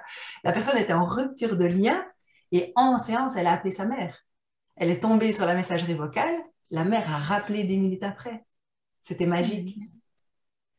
Donc voilà, et donc ça, c'est quelque chose qui peut être fait, en tout cas en coaching. Toi, tu es plus dans une démarche thérapeutique, j'entends, Cynthia, tu es psychologue de formation, je pense? Oui, je suis psychologue clinicienne, moi. Voilà, de clinicienne, donc voilà, on est régis tous par des principes différents selon notre profession et notre formation, mais je trouve que voilà, c'est 2-3 petites astuces qui chez moi ont fait leur preuve. Ouais. Merci. Ça te parle? Oui, franchement, ça me parle parce que c'est vrai que je me base sur leur succès. Mais dans la demande d'aide, quand on y arrive, ils sont un petit peu paniqués et donc je les sens paniqués. Et comme moi, je ne suis pas confortable avec ça, je pense que je dois induire certaines choses. Et donc, je me dis, OK, on se calme, tout va bien se passer. Et donc, je leur dis, hein, vous avez réussi une fois, ça va réussir une deuxième fois, on est OK. Je leur dis aussi, c'est important qu'ils entendent que parfois, on peut avoir un échec, mais ça ne veut pas dire que tout est raté. Parce que ça aussi, c'est l'illusion que si on a tout réussi, tout est réglé. Non, il faut... en fait, je leur parle de vagues. Que, voilà, au début, on a des grosses vagues et puis des petites et qu'on se laisse porter par les vagues. Ils font le mouvement de la vague avec moi assez souvent. On fait des vagues ensemble. Mais voilà, je mets ça en place. Mais c'est vrai que là, ce que tu viens de me dire m'aide beaucoup parce que ça fait écho un peu avec déjà ce que je fais. Donc, c'est un outil en plus... de tenir ce moment juste là par la main, parce que ça, je ne fais pas. Hein. Je leur dis,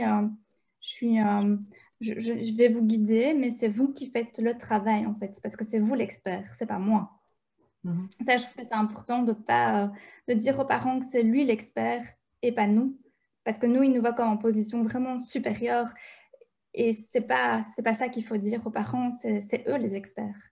Et si je peux me permettre, là peut-être est une nuance importante entre la posture de coach et la posture de psy. Et Dieu sait si moi-même j'ai déjà consulté des psys pour moi depuis 25 ans ou pour mes enfants ou pour mon ex-couple, c'est qu'il y a beaucoup plus une posture de parité en coaching, entre coach et coaché.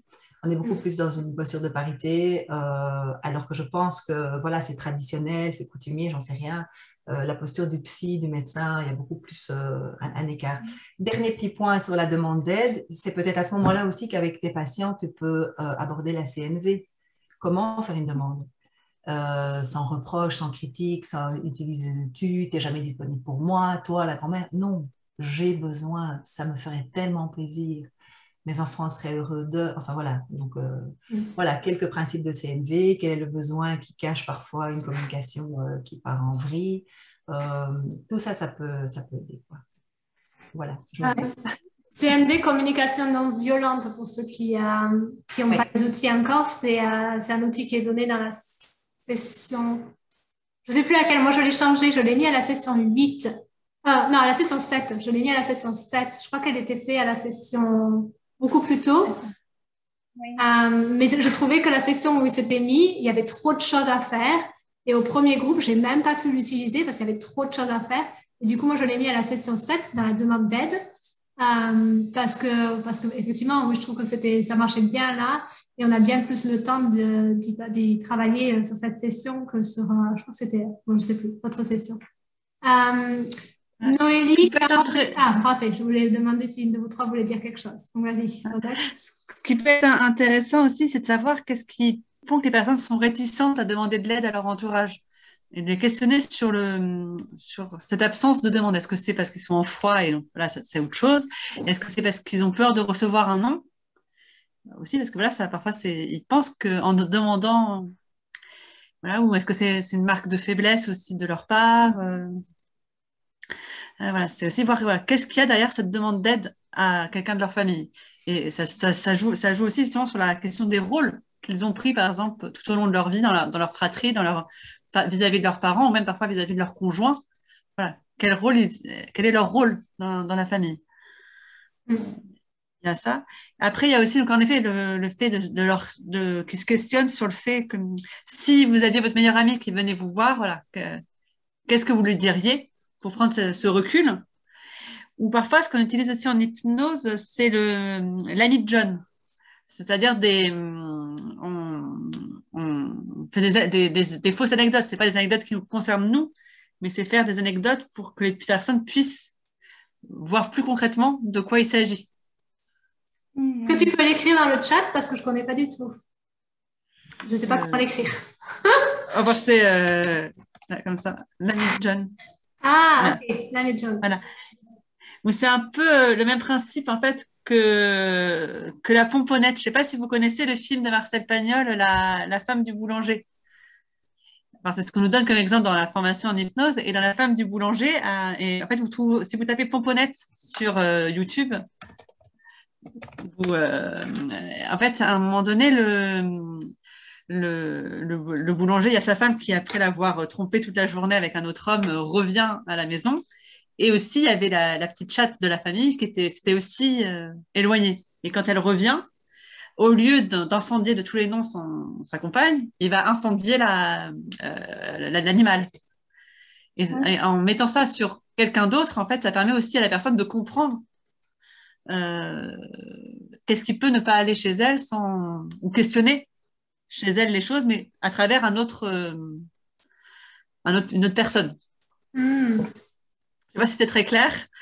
Oui, j'essaierai de trouver et de mettre sur le groupe si je peux. Voilà. Merci. Noélie, Carole, vous voulez dire quelque chose ou moi, je veux bien. Je me retire. Oui, je voulais bien dire quelque chose par rapport justement à la théorie de l'attachement et de la demande d'aide. En fait, les enfants apprennent des stratégies avec leurs parents. Donc, quand ils apprennent qu'en faisant des demandes, ils n'ont pas de réponse adéquate, une des stratégies, c'est l'évitement. Donc, on ne demande plus parce que la réponse n'est pas là. Donc, peut-être aussi, donc cette stratégie persiste dans la vie adulte. Et peut-être essayer de leur demander comment ils étaient avec leurs parents, quelle était la réponse de leurs parents, pour leur dire que voilà, c'est quelque chose qui n'est pas nouveau en fait et qui est en lien avec leur enfance et qui les met en difficulté pour demander de l'aide. Parce qu'ils savent qu'ils n'auront pas de réponse adaptée. Ils ont appris qu'ils n'auront pas de réponse adaptée. Donc leur stratégie, c'est de ne pas demander d'aide en fait. Excellent point, oui. Ouais, de peur d'être rejeté, en fait. Ouais. Oui, c'est ça. c'est ça, et de ne pas obtenir ce dont ils ont besoin. Donc finalement, ne pas le faire, c'est aussi bien. Mm. Mm. Noélie, tu voulais rajouter quelque chose? Non, moi, c'était plus, je croyais qu'on continuait le tour en fait. Ah, ok. Ah, j'arrive dans pas longtemps. Je voulais juste rebondir aussi sur le mot expert. Alors, je me suis fait reprendre la dernière fois sur mon dernier groupe. J'ai utilisé le mot vous êtes les experts aux parents. Et j'ai 2 parents sur. Alors, jusque-là, j'avais jamais eu de soucis. Et là, j'ai eu 2 parents sur le groupe qui m'ont dit alors, j'aime pas du tout ce mot-là parce que je suis pas un expert. Et c'est intéressant parce que je déteste quand les gens m'appellent expert. Ils m'ont dit, je ne suis pas un expert, j'aime qu'on me dise que je connais mon enfant mieux que vous, mais je ne suis pas expert. Et donc, ouais, ça a été intéressant parce que je me suis dit, ben oui, en fait, ils ont raison. Pourquoi j'utilise ce mot-là alors que moi-même, je ne l'aime pas pour moi et que souvent, je demande aux gens en fait, de ne pas m'appeler expert. Et que oui, effectivement, ils ne sont pas experts. Ils connaissent juste mieux l'enfant et leurs valeurs et leur dynamique familiale mieux que moi. Donc, oui, je voulais juste répondre sur ce petit point. Et comme dit Mélanie, oui, ça rajoute de la pression. Et c'est exactement ce que les parents m'ont dit. Ça rajoute de la pression et ils ont l'impression que du coup, ils étaient, enfin, voilà, c'est sur eux, c'est tout sur eux. Donc, justement, il faut faire attention au poids des étiquettes et des surnoms et de toutes ces choses-là qu'on se donne. Et parfois, on parlait tout à l'heure, quelqu'un parlait du changement ou de la résistance au changement. Et parfois aussi, justement, les surnoms que le conjoint nous donne ou que nos parents nous donnent ou même parfois que les enfants nous donnent, a un poids parce que si on a ce surnom et qu'on veut changer par rapport à de façon de faire, par rapport à ce surnom qu'on nous a donné, quel nouveau nom on va pouvoir nous donner. Donc, c'est pour ça que ces étiquettes, il faut toujours faire très attention à comment on les utilise et ne pas remplacer une étiquette par une autre étiquette aussi. Exactement. Oui, tout à fait. Est-ce qu'il y a des gens qui doivent... Alors, je sais qu'il y a encore Noélie qui doit participer et Swazak. Et alors, est-ce que j'oublie quelqu'un? Est-ce que vous devez partir dans pas longtemps ou est-ce que vous avez le temps d'attendre? Moi, j'avais pas longtemps. Tu dois partir dans pas longtemps? Ça va, on a... est-ce que tu as quelque chose que tu veux rajouter avant de devoir partir ou... Non, je pense pas, sauf si les personnes qui ont des questions, je veux bien y répondre. Enfin, il y a aucun souci. On va continuer avec Noé. Non, il y a Amélie. Non, Amélie, tu es observatrice, mais en fait, tu as des parents en parental burnout ou pas?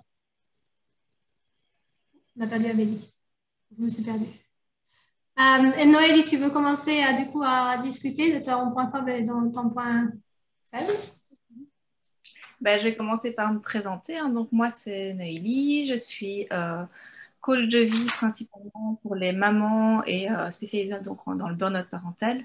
À la base, j'ai fait une formation, j'étais assistante sociale et j'ai travaillé en maison maternelle. Donc en Belgique, les maisons maternelles, c'est les maisons qui accueillent les mamans seules, enfin sans compagnon, quoi, avec enfants, enceintes ou avec enfants, qui doivent quitter un foyer violent ou qui ont été mis à la porte ou qui se retrouvent sans rien. Donc j'ai accompagné pendant un petit temps surtout des jeunes ados qui étaient mis à la porte et donc dans la découverte de cette grossesse, dans l'accompagnement et ensuite dans la création du lien et d'apprendre à gérer le quotidien, gérer un enfant, comment est-ce qu'on garde une part pour soi, enfin voilà. J'ai travaillé là-dedans et puis après la naissance de mes enfants, moi j'ai changé parce que c'était des horaires très compliqués vu qu'il y avait des nuits, des soirées, des week-ends, des jours fériés. Et j'ai été dans les centres psychomédico-sociaux, donc c'est les centres qui sont présents dans les écoles, de la toute petite enfance, 2 ans et demi, jusqu'à l'obtention du diplôme à 18 ans ou plus. Et donc là, moi, de mon côté essentiel, j'accompagnais les parents dont les enfants étaient en difficulté pour comprendre ce qui se passait, l'ambiance à la maison, répondre à leurs questions et travailler vraiment ce lien, les difficultés à domicile, etc.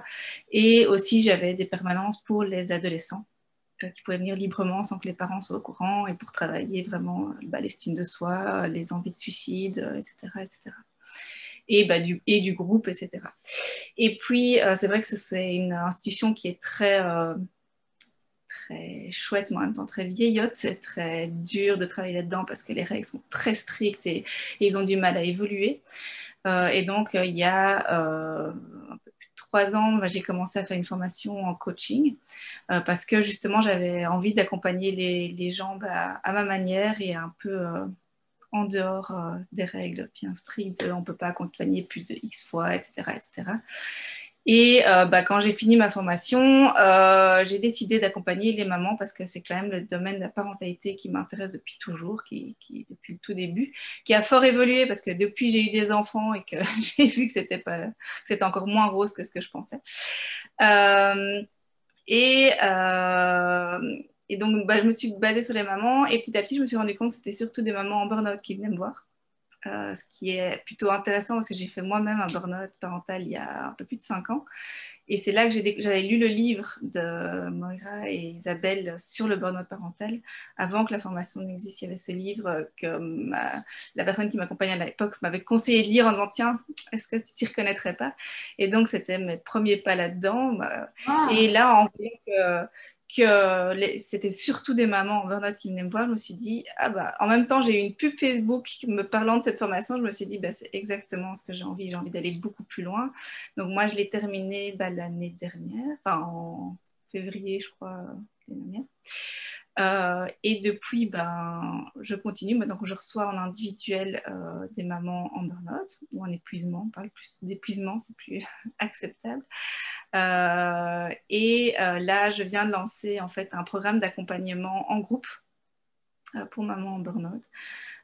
Et là, je fais 4 journées entières. Vraiment, c'est un moment off, complètement off du quotidien, où je mélange toutes les choses de ma pratique, de la formation, et je mélange avec des expériences vraiment actives.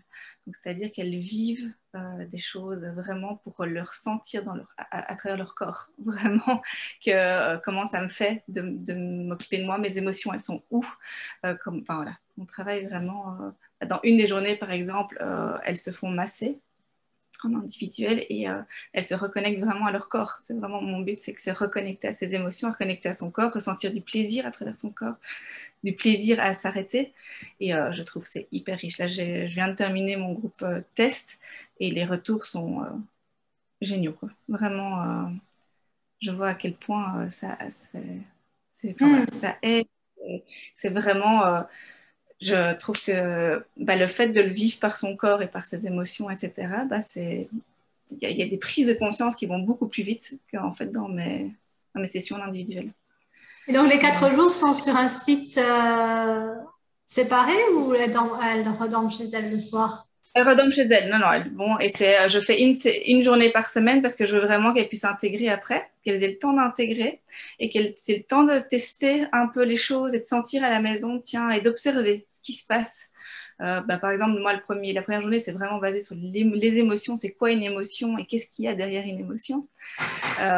Et petit à petit, au fil des séances, c'est oui, mais pour comprendre ce qu'il y a derrière les émotions et mon besoin qui est derrière et qui n'est pas satisfait, il faut que j'apprenne à me connaître. Mais en fait, je suis qui, moi? Je suis qui par rapport à qui j'étais, qui je suis maintenant en tant que maman et quelle place je laisse à cette personne dans mon quotidien. Donc ça s'est travaillé dans les séances d'après, dans les journées d'après. Mais donc, je trouve très important de laisser du temps entre les journées pour qu'elles puissent vraiment... le temps d'intégrer, de ressentir, et elles reviennent avec des choses vraiment hyper intéressantes et hyper riches, quoi. Donc, et je donne des petites tâches, des petits devoirs à faire, d'observation, etc. Entre-temps, pour vraiment... voilà. Ça te dérange de nous donner les 4 idées des journées? Donc, tu as dit la journée 1, c'est sur les émotions. Tout sur les émotions, c'est un peu le constat où j'en suis en fait aujourd'hui. C'est quoi les émotions? Est-ce que c'est plutôt des émotions qui sont agréables, envahissantes? Voilà, c'est quoi une émotion les émotions dans ma vie et comment est-ce que je les perçois? Et donc on travaille très fort par rapport à ces émotions et de comprendre c'est quoi une émotion et que c'est pas que négatif une émotion. Ça t'apporte beaucoup de choses parce que j'ai beaucoup de mamans, je rebondis un peu sur Cynthia, c'est des mamans hypersensibles souvent, qui ressentent extrêmement fort et voilà, on peut aller plus loin dans les constats, mais je veux dire, c'est des personnes qui sentent très fort les émotions et donc souvent elles me disent, mais moi les émotions ça a toujours été tellement négatif, c'est trop envahissant depuis toujours et je sais pas quoi en faire. Et donc c'est de comprendre, mais c'est quoi en fait une émotion? Pourquoi est-ce que notre corps nous envoie des émotions et qu'est-ce que ça veut dire et comment ça peut m'aider dans ma vie? Donc ça, c'est le premier jour, c'est vraiment ce que j'appelle le constat. On va vraiment faire le constat de ce qui se passe. Le deuxième jour, je travaille vraiment par rapport à à intégrer dans son corps vraiment les ressentis, etc. et revenir un petit peu à la femme qu'on était avant. Donc, c'est un peu... mais qui est-ce que j'étais, en fait? Qui suis-je? Mais enfin, d'où est-ce que je viens, en fait? Et donc, je travaille beaucoup l'histoire de l'épuisement. Je fais avec elle, entre autres, une ligne de temps pour comprendre, en fait, les vagues dont Cynthia parle, mais de comprendre, en fait... mais c'était quoi les signes avant-coureurs et qu'est-ce qui est compliqué et de voir vraiment qu'il y a un début et il y a une fin aussi. Il y a eu, mais il y a eu d'autres vagues à d'autres moments. Et qu'est-ce qui fait que dans qui je suis, etc., qu'est-ce qui fait que ça a été plus compliqué. Et ça, je crois que c'est un exercice, mais c'est un exercice qui est proposé dans le livre. Oui. Donc ça, je trouve ça génial. Ça a un impact vraiment top. Franchement, c'est super bien. Donc c'est vraiment, voilà, on travaille l'histoire du burn-out et qui je suis, qui j'étais. Et puis le troisième jour, je travaille autour de la femme, en fait. Qui est-ce que je suis aujourd'hui et c'est quoi être une femme aujourd'hui? Parce que ça aussi, c'est vu très négativement. Et elle le voit qu'à travers la maternité. Mais la maternité avec les enfants, de pouvoir créer. On crée, mais que des enfants, en fait. On est là pour s'occuper de tout le monde et pour faire des enfants. Et de comprendre, en fait, c'est quoi être une femme, c'est quoi les super pouvoirs de chacune et c'est quoi nos caractéristiques en tant que femme et en quoi ça peut être super positif. Et en quoi est-ce que c'est l'image qu'elles ont de la maternité, de qu'est-ce qu'une femme, etc. Comment est-ce que ça vient interférer dans ce burn-out, en fait, dans cette difficulté du quotidien. C'est les grandes lignes, hein. Je travaille plein d'autres choses, mais c'est vraiment ça en gros. Et alors, le dernier jour, c'est vraiment de travailler sur mes objectifs, vers quoi est-ce que je veux aller, quels outils, qu'est-ce qui m'a aidé et comment est-ce que je mets ça en place dans le quotidien.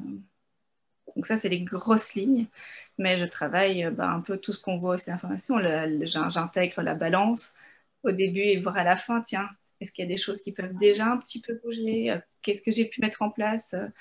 Je mets aussi un système de petits pots où elles mettent dedans leur succès, ce qui a fonctionné, les outils qui leur ont parlé, les petites choses, pour pouvoir les repêcher là-dedans.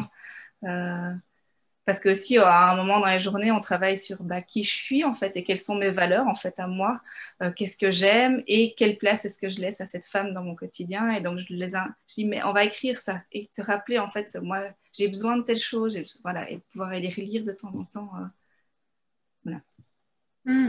Et, on parlait pendant longtemps, hein, mais je ne vais pas vous... non, mais c'est hyper intéressant, c'est très, très différent. Et du coup, c'est des journées complètes? Oui. Et donc, tu rajoutes... En même temps, je trouve que c'est important de faire un vrai break, en fait.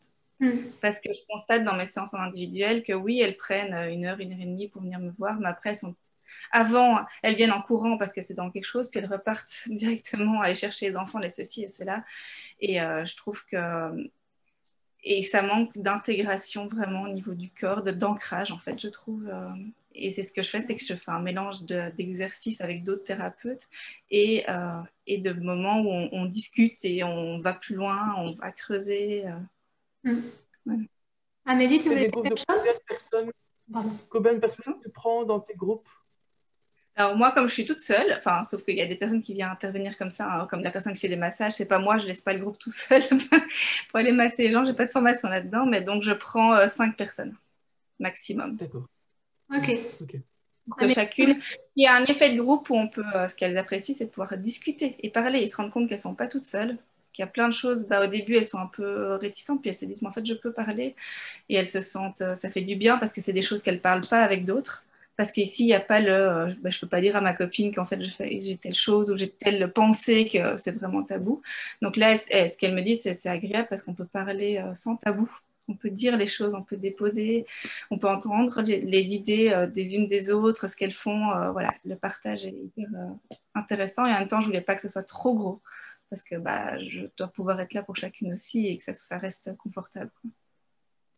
Amélie, tu voulais dire quelque chose? Oui, la question à 1 000 €, tu fais ça en jour de semaine ou en week-end? Parce que le week-end, c'est déjà tellement chargé avec les enfants. Ouais. Alors, j'ai dû faire un choix. Il n'y a aucun choix qui est bon. Non. sincèrement. Donc moi, là, j'ai proposé en semaine. J'en ai plusieurs qui m'ont demandé de pouvoir le faire à d'autres moments en week-end. Donc je réfléchis à une manière parce que je me dis 4 week-ends d'affilée, c'est beaucoup quand même quand t'es parent d'avoir 4 journées du week-end où t'es pas là. C'est compliqué. Alors est-ce que je pourrais en mettre 2 et 2? Enfin voilà, je suis pas encore tout à fait au point sur ce que je veux proposer. Mais pour l'instant, c'est 4 journées de semaine et je trouve ça très chouette parce que je fais un entretien avant avec elle pour présenter et comprendre la situation. Et je vois que il y a des personnes qui disent bah non, moi je suis pas encore prête, j'essaie le truc, bazar, et qui vont switcher, qui sont pas prêtes, ok. Et d'autres qui vont dire mais en fait, moi je rêvais dans quelque chose comme ça, tant pis, je prends congé, je ferai ce qu'il faut, mais je prends Donc, congé. tu fais genre 4 vendredis, quoi, par exemple. Oui, ben, et en fait, j'avais peur qu'on me dise mais non, mais je dois travailler, j'ai les enfants et ça. Et en fait, les personnes qui en ont vraiment besoin, celles que j'ai eues, elles ont dit oui tout de suite, en fait. Même si c'était compliqué, même si. Voilà. Et alors, je travaille avec elles. S'il y a un enfant qui tombe malade, ou qu'il y a un congé qui arrive, ou un prof absent, quoi, à qui est-ce que tu peux demander de l'aide pour pouvoir quand même t'assurer? Ça, c'est la mise en pratique directe. C'est important parce que ça arrive d'office, en fait. Même en séance individuelle, il y a toujours oui, mais en fait, je ne sais pas à qui laisser mon enfant. Et ça devient vite un truc d'évitement, quoi. J'ai toujours un enfant que je ne sais pas caser quelque part. C'est aussi intéressant. Mais ici, voilà, les 4 journées, ça intéresse. Voilà, c'est important d'y être et de pouvoir prendre ce break, en fait. Cynthia, tu veux dire quelque chose? J'expliquais pour la balance, ce qui est intéressant pour les parents, ce que moi je fais souvent, c'est j'explique aux parents quand on fait la balance que c'est la balance à un moment T. Que donc la balance. Oui, la photographie de l'instant. Ouais, c'est ça. En fait, parce que j'ai une maman on n'avait pas eu le temps de terminer sa balance et donc on l'avait fait et puis on l'a refait. Et là, en fait, c'était tout du rouge, or que la première fois, c'était tout du vert. Et donc, elle était en panique. Donc, je la rassure, je dis, c'est juste un moment T. La balance, elle va bouger. Et donc, parfois, ce que je fais, c'est donc en début, parfois en moitié de séance, pour leur dire, voilà, on a parcouru déjà tout ce chemin, c'est génial. Et on élimine alors ce qui a été fait. Et puis, on fait en la dernière séance. Et la ligne du temps, ça, je la fais aussi. On la faisait en séance de groupe et c'est top. Franchement, ça leur permet de prendre vraiment conscience. Enfin, je trouve ton idée géniale, en fait. Elle est vraiment, vraiment top. Donc, Alors, moi, j'ai pas réussi à me l'approprier, la ligne du temps, parce que moi, ça marche pas. Donc, est-ce que vous pouvez me dire ce que vous faites? Moi, je fais comme c'est conseillé, quoi. Je prends des grandes feuilles que je mets ensemble. Je leur propose de faire une ligne, de pas et de réfléchir un petit peu aux éléments qui ont conduit, l'histoire un peu de leur épuisement. D'abord, ils mettent souvent la naissance de mon enfant, puis il y a eu un tel qui est tombé malade. Ils mettent des choses très factuelles, en fait. Et voilà, après, avec mes questions, je vais les aider à les mettre un peu plus loin. Qu'est-ce qui fait que toi, dans ton histoire, etc., fait que la naissance d'un enfant ne va pas mettre toutes les mères à mal. Ni un enfant qui a un problème, je sais quoi, X, Y, ou une absence de crèche, ça ne met pas tout le monde complètement. Enfin, voilà, qu'est-ce qui fait que dans ton histoire, voilà, quelles sont les sensibilités? Et on va les travailler un petit peu. Et puis, alors, oui, mais c'est vrai. Et alors, quand on fait cette ligne, et je dis bien, la fin ne se termine pas. Il faut laisser un blanc pour dire il y a la suite encore. Et voir toi, où est-ce que tu te sens en fait est-ce que ça fait plus une vague? Il y en a qui vont me parler de montagne ou de creux ou enfin voilà, chacun a son vocabulaire. Et c'est vrai que souvent, moi, il y en a pas une qui va me dire, mais en fait, je remarque que ça a commencé quand j'ai eu plein de choses en même temps, j'ai tout voulu faire en même temps. Et que quand j'ai plein de projets comme ça, je panique en fait et je veux être partout et nulle part, et en fait je suis nulle part à la fois et c'est là que je m'oublie, etc.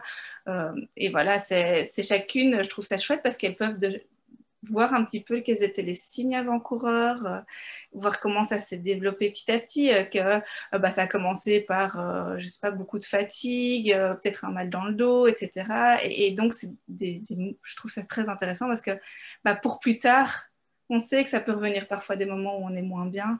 Tiens, en fait, quand j'ai tel ou tel symptôme, je sais que c'est peut-être le moment de faire un stop et me dire, OK, qu'est-ce qui se passe? Là, il y a quelque chose à réajuster ici. Ok. Donc, je trouve ça chouette. Vraiment, ils peuvent voir d'eux-mêmes. En fait, c'est écrit noir sur blanc.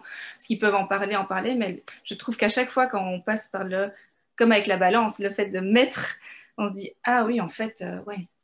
voilà, ça prend quand même une autre dimension dans la tête, quoi. Et Cynthia et Noélie, vous parlez de vagues, vous faites une ligne et vous faites une histoire de vagues ou pas juste sur une ligne? Moi, je fais la ligne, mais c'est souvent, ils ont le vocabulaire, ils vont parler d'une vague ou d'un creux ou d'une montagne. Ok. Et toi, Cynthia? C'est pareil, une ligne? Pareil, moi, je fais la ligne et alors c'est eux, ils aiment bien parler de vagues, donc du coup, on fait des vagues. Et ils me disent, hein, je suis dans le creux de la vague. Ils me disent souvent ça, je suis dans le creux de la vague.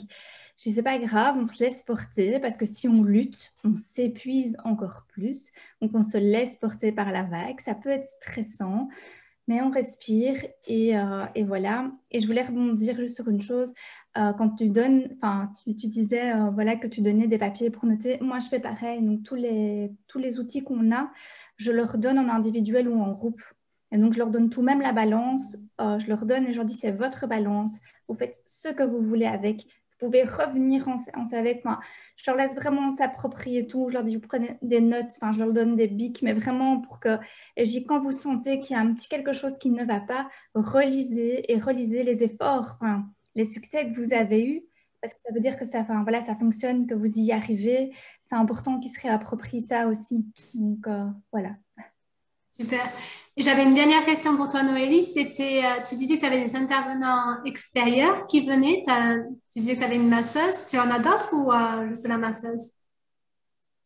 J'en ai plusieurs. Je fais plusieurs exercices, hein. Je travaille aussi avec des chevaux et aussi avec des séances de yoga. Okay. Et alors, moi, je fais des ateliers créatifs parce que j'ai aussi une formation créative, enfin, voilà, très créative. Et donc, je reprends des exercices d'art-thérapie. Mélanie, en fonction des jours. Voilà. En fonction. Voilà, c'est vraiment mes journées construites par rapport au thème. Et puis après, quelle était en fait l'activité qui, pour moi, pouvait les aider à aller voilà, plus loin et intégrer tout ça et se reconnecter en fait avec elles-mêmes. C'est le but premier pour moi, c'est d'abord se connecter à pouvoir reconnaître mes émotions, pouvoir me reconnaître moi, ressentir à nouveau parce que on sait qu'il y a une coupure quand même entre le corps et allez, on y va, on fait pas attention qu'on a mal au dos, qu'on est crevé, qu'on ceci ou qu'on cela. Et c'est de pouvoir de nouveau ressentir en fait. Et c'est vrai que ça a un effet vraiment...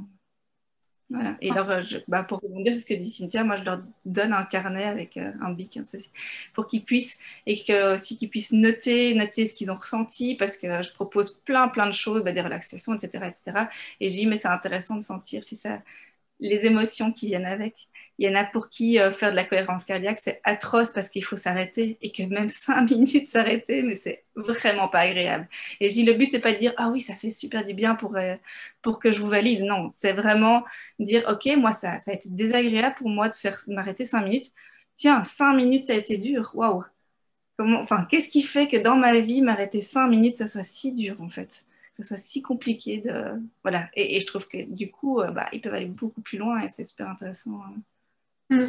Et la balance aussi, moi je leur donne une balance plastifiée pour qu'ils puissent mettre des post-it et qu'ils puissent eux-mêmes à la maison noter, tiens, tout ce qui me bouffe en ce moment et qu'est-ce qui me nourrit. Ouf, la différence là. Qu'est-ce que je peux reprendre dans mes idées, etc. pour un peu réaugmenter mon énergie là. Cynthia, tu voulais dire quelque chose? Oui, par rapport à, comme tu fais, moi je fais beaucoup de body scan avec eux et en fait ce que je remarque, c'est que au moment où donc il y a le côté voilà, sérénité, pensez à vous, en fait quasi tout le temps, donc j'ai des mamans et des papas, ils font dans l'arme parce qu'ils se rendent compte qu'ils n'ont plus de temps pour eux. Et en fait c'est vraiment le déclic où ils se disent ok, là maman, j'ai besoin de temps pour moi. C'est vraiment, à chaque fois je suis là, waouh, c'est hyper fort, en tout cas le body scan chez moi quand je le fais. Ils se disent, mais en fait, ça fait des années que j'ai plus pensé à moi finalement, que j'ai fait passer les autres avant. Et donc voilà, donc, c'est assez intéressant de faire ça, le body scan. J'en fais souvent. Comme tu dis, moi, je vais faire des cours de yoga avec une prof, avec les parents, mais avec les enfants aussi, pour recréer du lien. Donc ça, c'est prévu aussi dans quelques mois, dans un mois ou deux, le temps de se mettre en place. Noélie, tu voulais... Vas-y, Noélie. Et Amélie aussi qui Je voulait voulais dire par rapport à tout à l'heure quand on disait les points forts, les points faibles. C'est vrai que peut-être attends. Avant de revenir là-dessus, je vais juste parler à Amélie parce que je pense qu'elle voulait rebondir sur quelque chose. Et après, je reviens Oui, à tes points forts.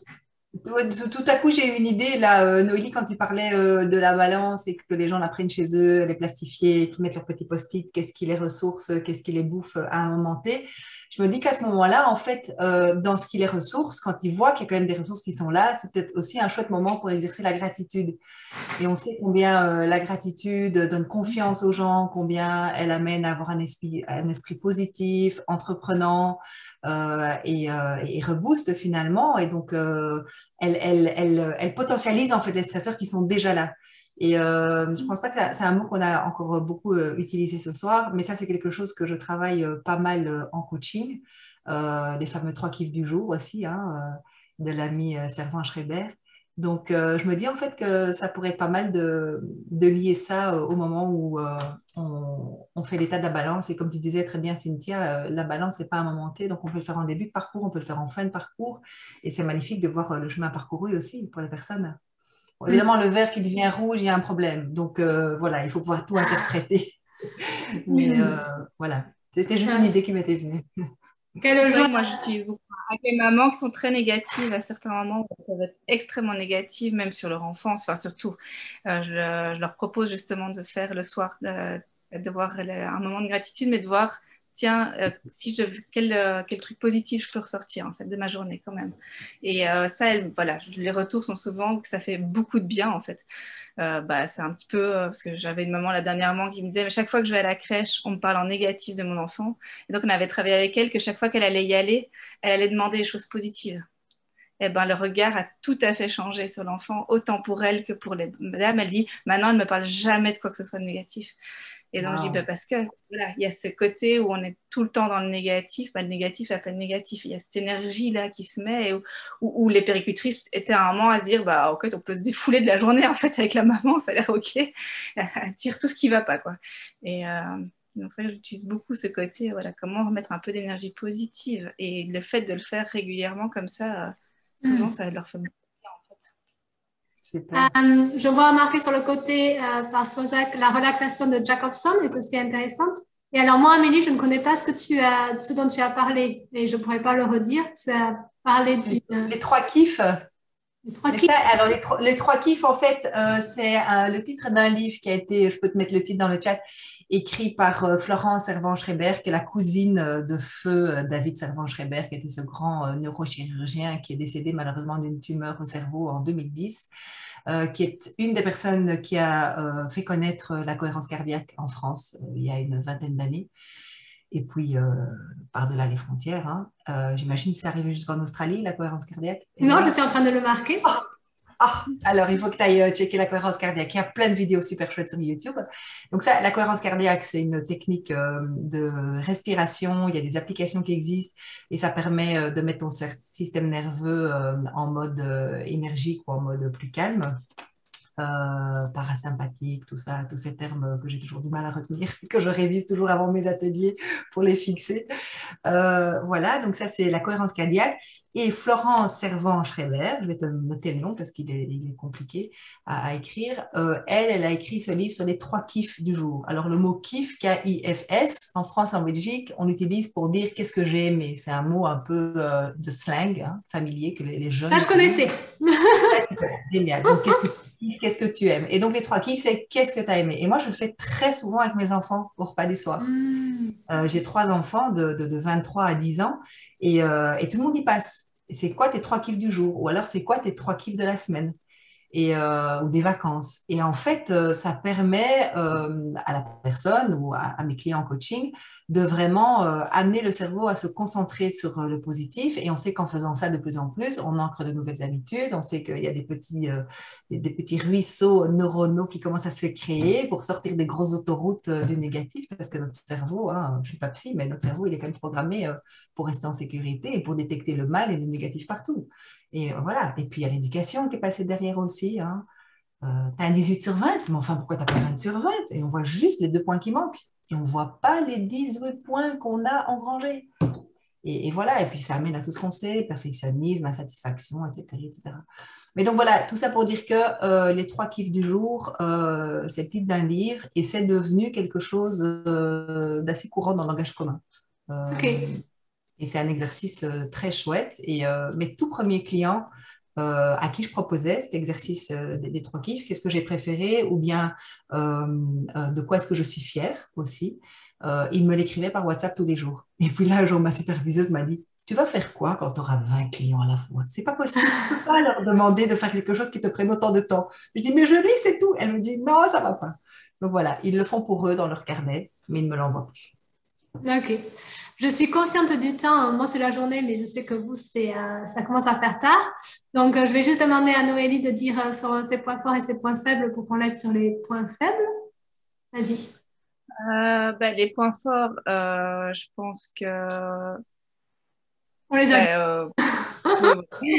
Oui. Par contre, le point faible, ce que j'ai difficile, c'est que souvent, mais même quand j'ai lancé un appel par rapport à mon programme ou quoi, c'est que les parents qui viennent, j'ai souvent une demi-heure où je parle avec eux pour de la découverte, travailler un petit peu comme la demi-heure gratuite d'Amélie, par exemple. C'est que les parents remettent beaucoup, beaucoup, beaucoup sur l'enfant. Je ne sais pas si c'est quelque chose que vous retrouvez aussi. C'est souvent parce que mon enfant est difficile, parce que voilà, il y a 1000 raisons, mais sur l'enfant.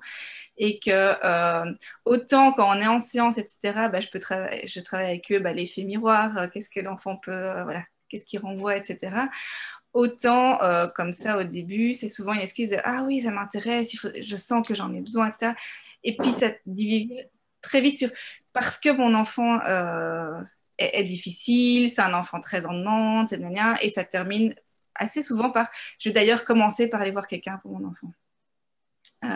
Et c'est vraiment et j'ai même quelqu'un qui me dit vous êtes en train de me dire que je vais devoir travailler sur moi alors que c'est mon enfant qui est trop difficile et qui fait des crises et c'est vrai que je sens que parfois j'arrive pas à les switcher vers eux et ils me remettent très vite sur leur enfant en fait ou l'absence de compagnon.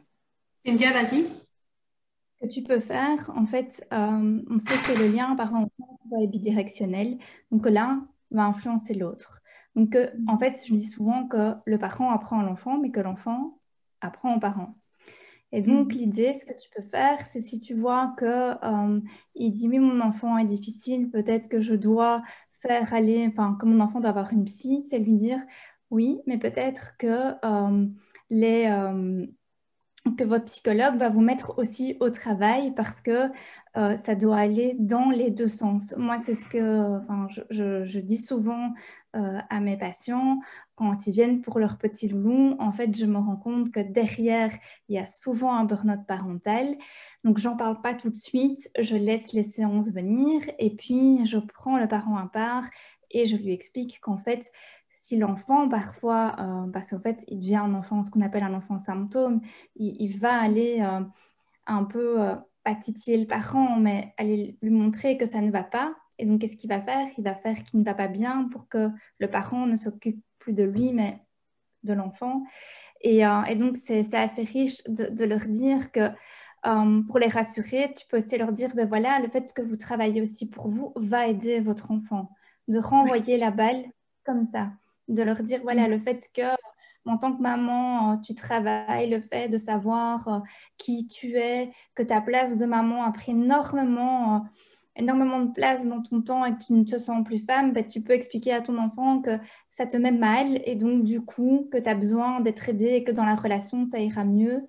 Et ce que je conseille aussi, c'est évidemment, c'est selon l'âge de l'enfant et au langage adapté, c'est de dire aux enfants que on n'est pas bien, et que c'est pas grave qu'un parent dise qu'on n'est pas bien, c'est ok, tant qu'on rejette pas la faute sur l'enfant, parce que l'enfant, si on lui dit pas les choses, il va s'imaginer, mille et une choses qui sont parfois, en fait, pas du tout ça, et donc c'est important de pouvoir mettre des mots là-dessus. Donc voilà, moi j'essayerais ça en fait, c'est ce que je fais généralement. Geneviève, vas-y. Oui, en fait, quand tu as le coup de fil du parent qui te dit, voilà, je voudrais que vous voyiez mon enfant, nous, ce qu'on fait toujours, on dit, on va d'abord vous voir seul, comme ça vous aurez une liberté de parole, parce que c'est pas toujours facile de parler devant l'enfant et ce n'est pas adéquat la plupart du temps.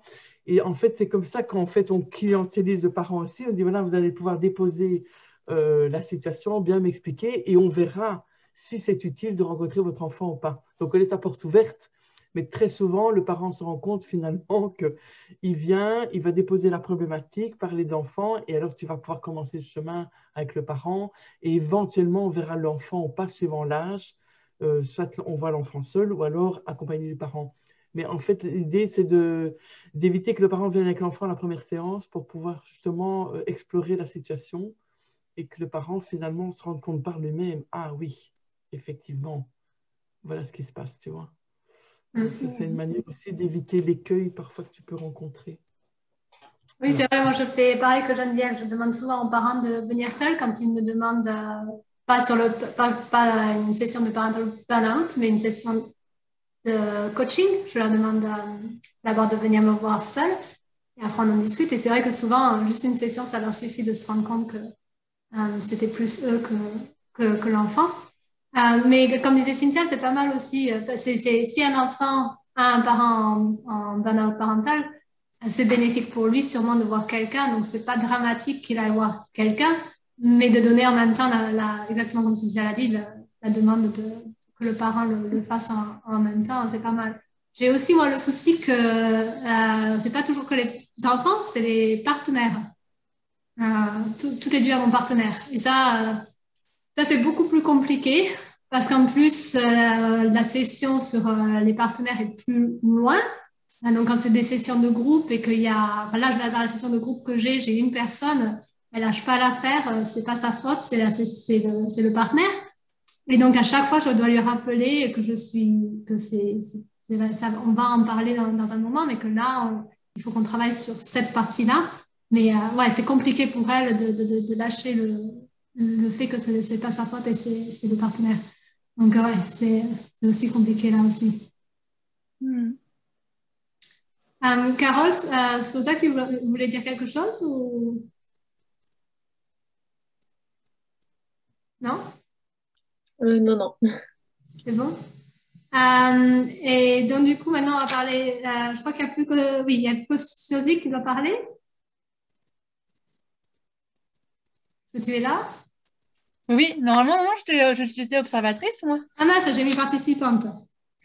Ah, je m'y perds. J'ai l'impression que vous avez tous dit observatrice, mais qu'en fait, vous avez vachement de choses à dire. J'étais en train Non, c'est comme je disais, moi, j'ai eu qu'une patiente jusqu'à maintenant et c'était la semaine dernière. Donc, il y a 3 jours. Donc, c'est même pas la semaine dernière. Oui, là, je peux pas... En plus, je t'ai marqué en observatrice. Hein. Mais bon. Là, j'ai l'impression que c'était hyper riche et que vous vous êtes toutes dites que vous vouliez être observatrice, mais qu'en fait, vous aviez plein de choses à dire qui étaient intéressantes. Donc, Carole, tu voulais dire quelque chose ou pas spécialement? Non, pas spécialement. Non? Okay. Est-ce que c'est très bien, comme ça on va finir juste avant vos 11 heures. Amélie veut dire quelque chose. Tu es en mute, en silencieux. Merci. Dans le chat, je vois Swazik qui a dit pour mes patients, je leur propose cet exercice, mais pour que ça ne bloque pas. Je ne vois pas à quoi tu fais référence, excuse-moi. Est-ce que tu peux expliquer? C'est pour les 3 kiffs. Ah, c'est les 3 kiffs, c'est à ça. Ok, est-ce que je trouvais ça très poétique ton commentaire et je n'arrivais pas à le raccrocher.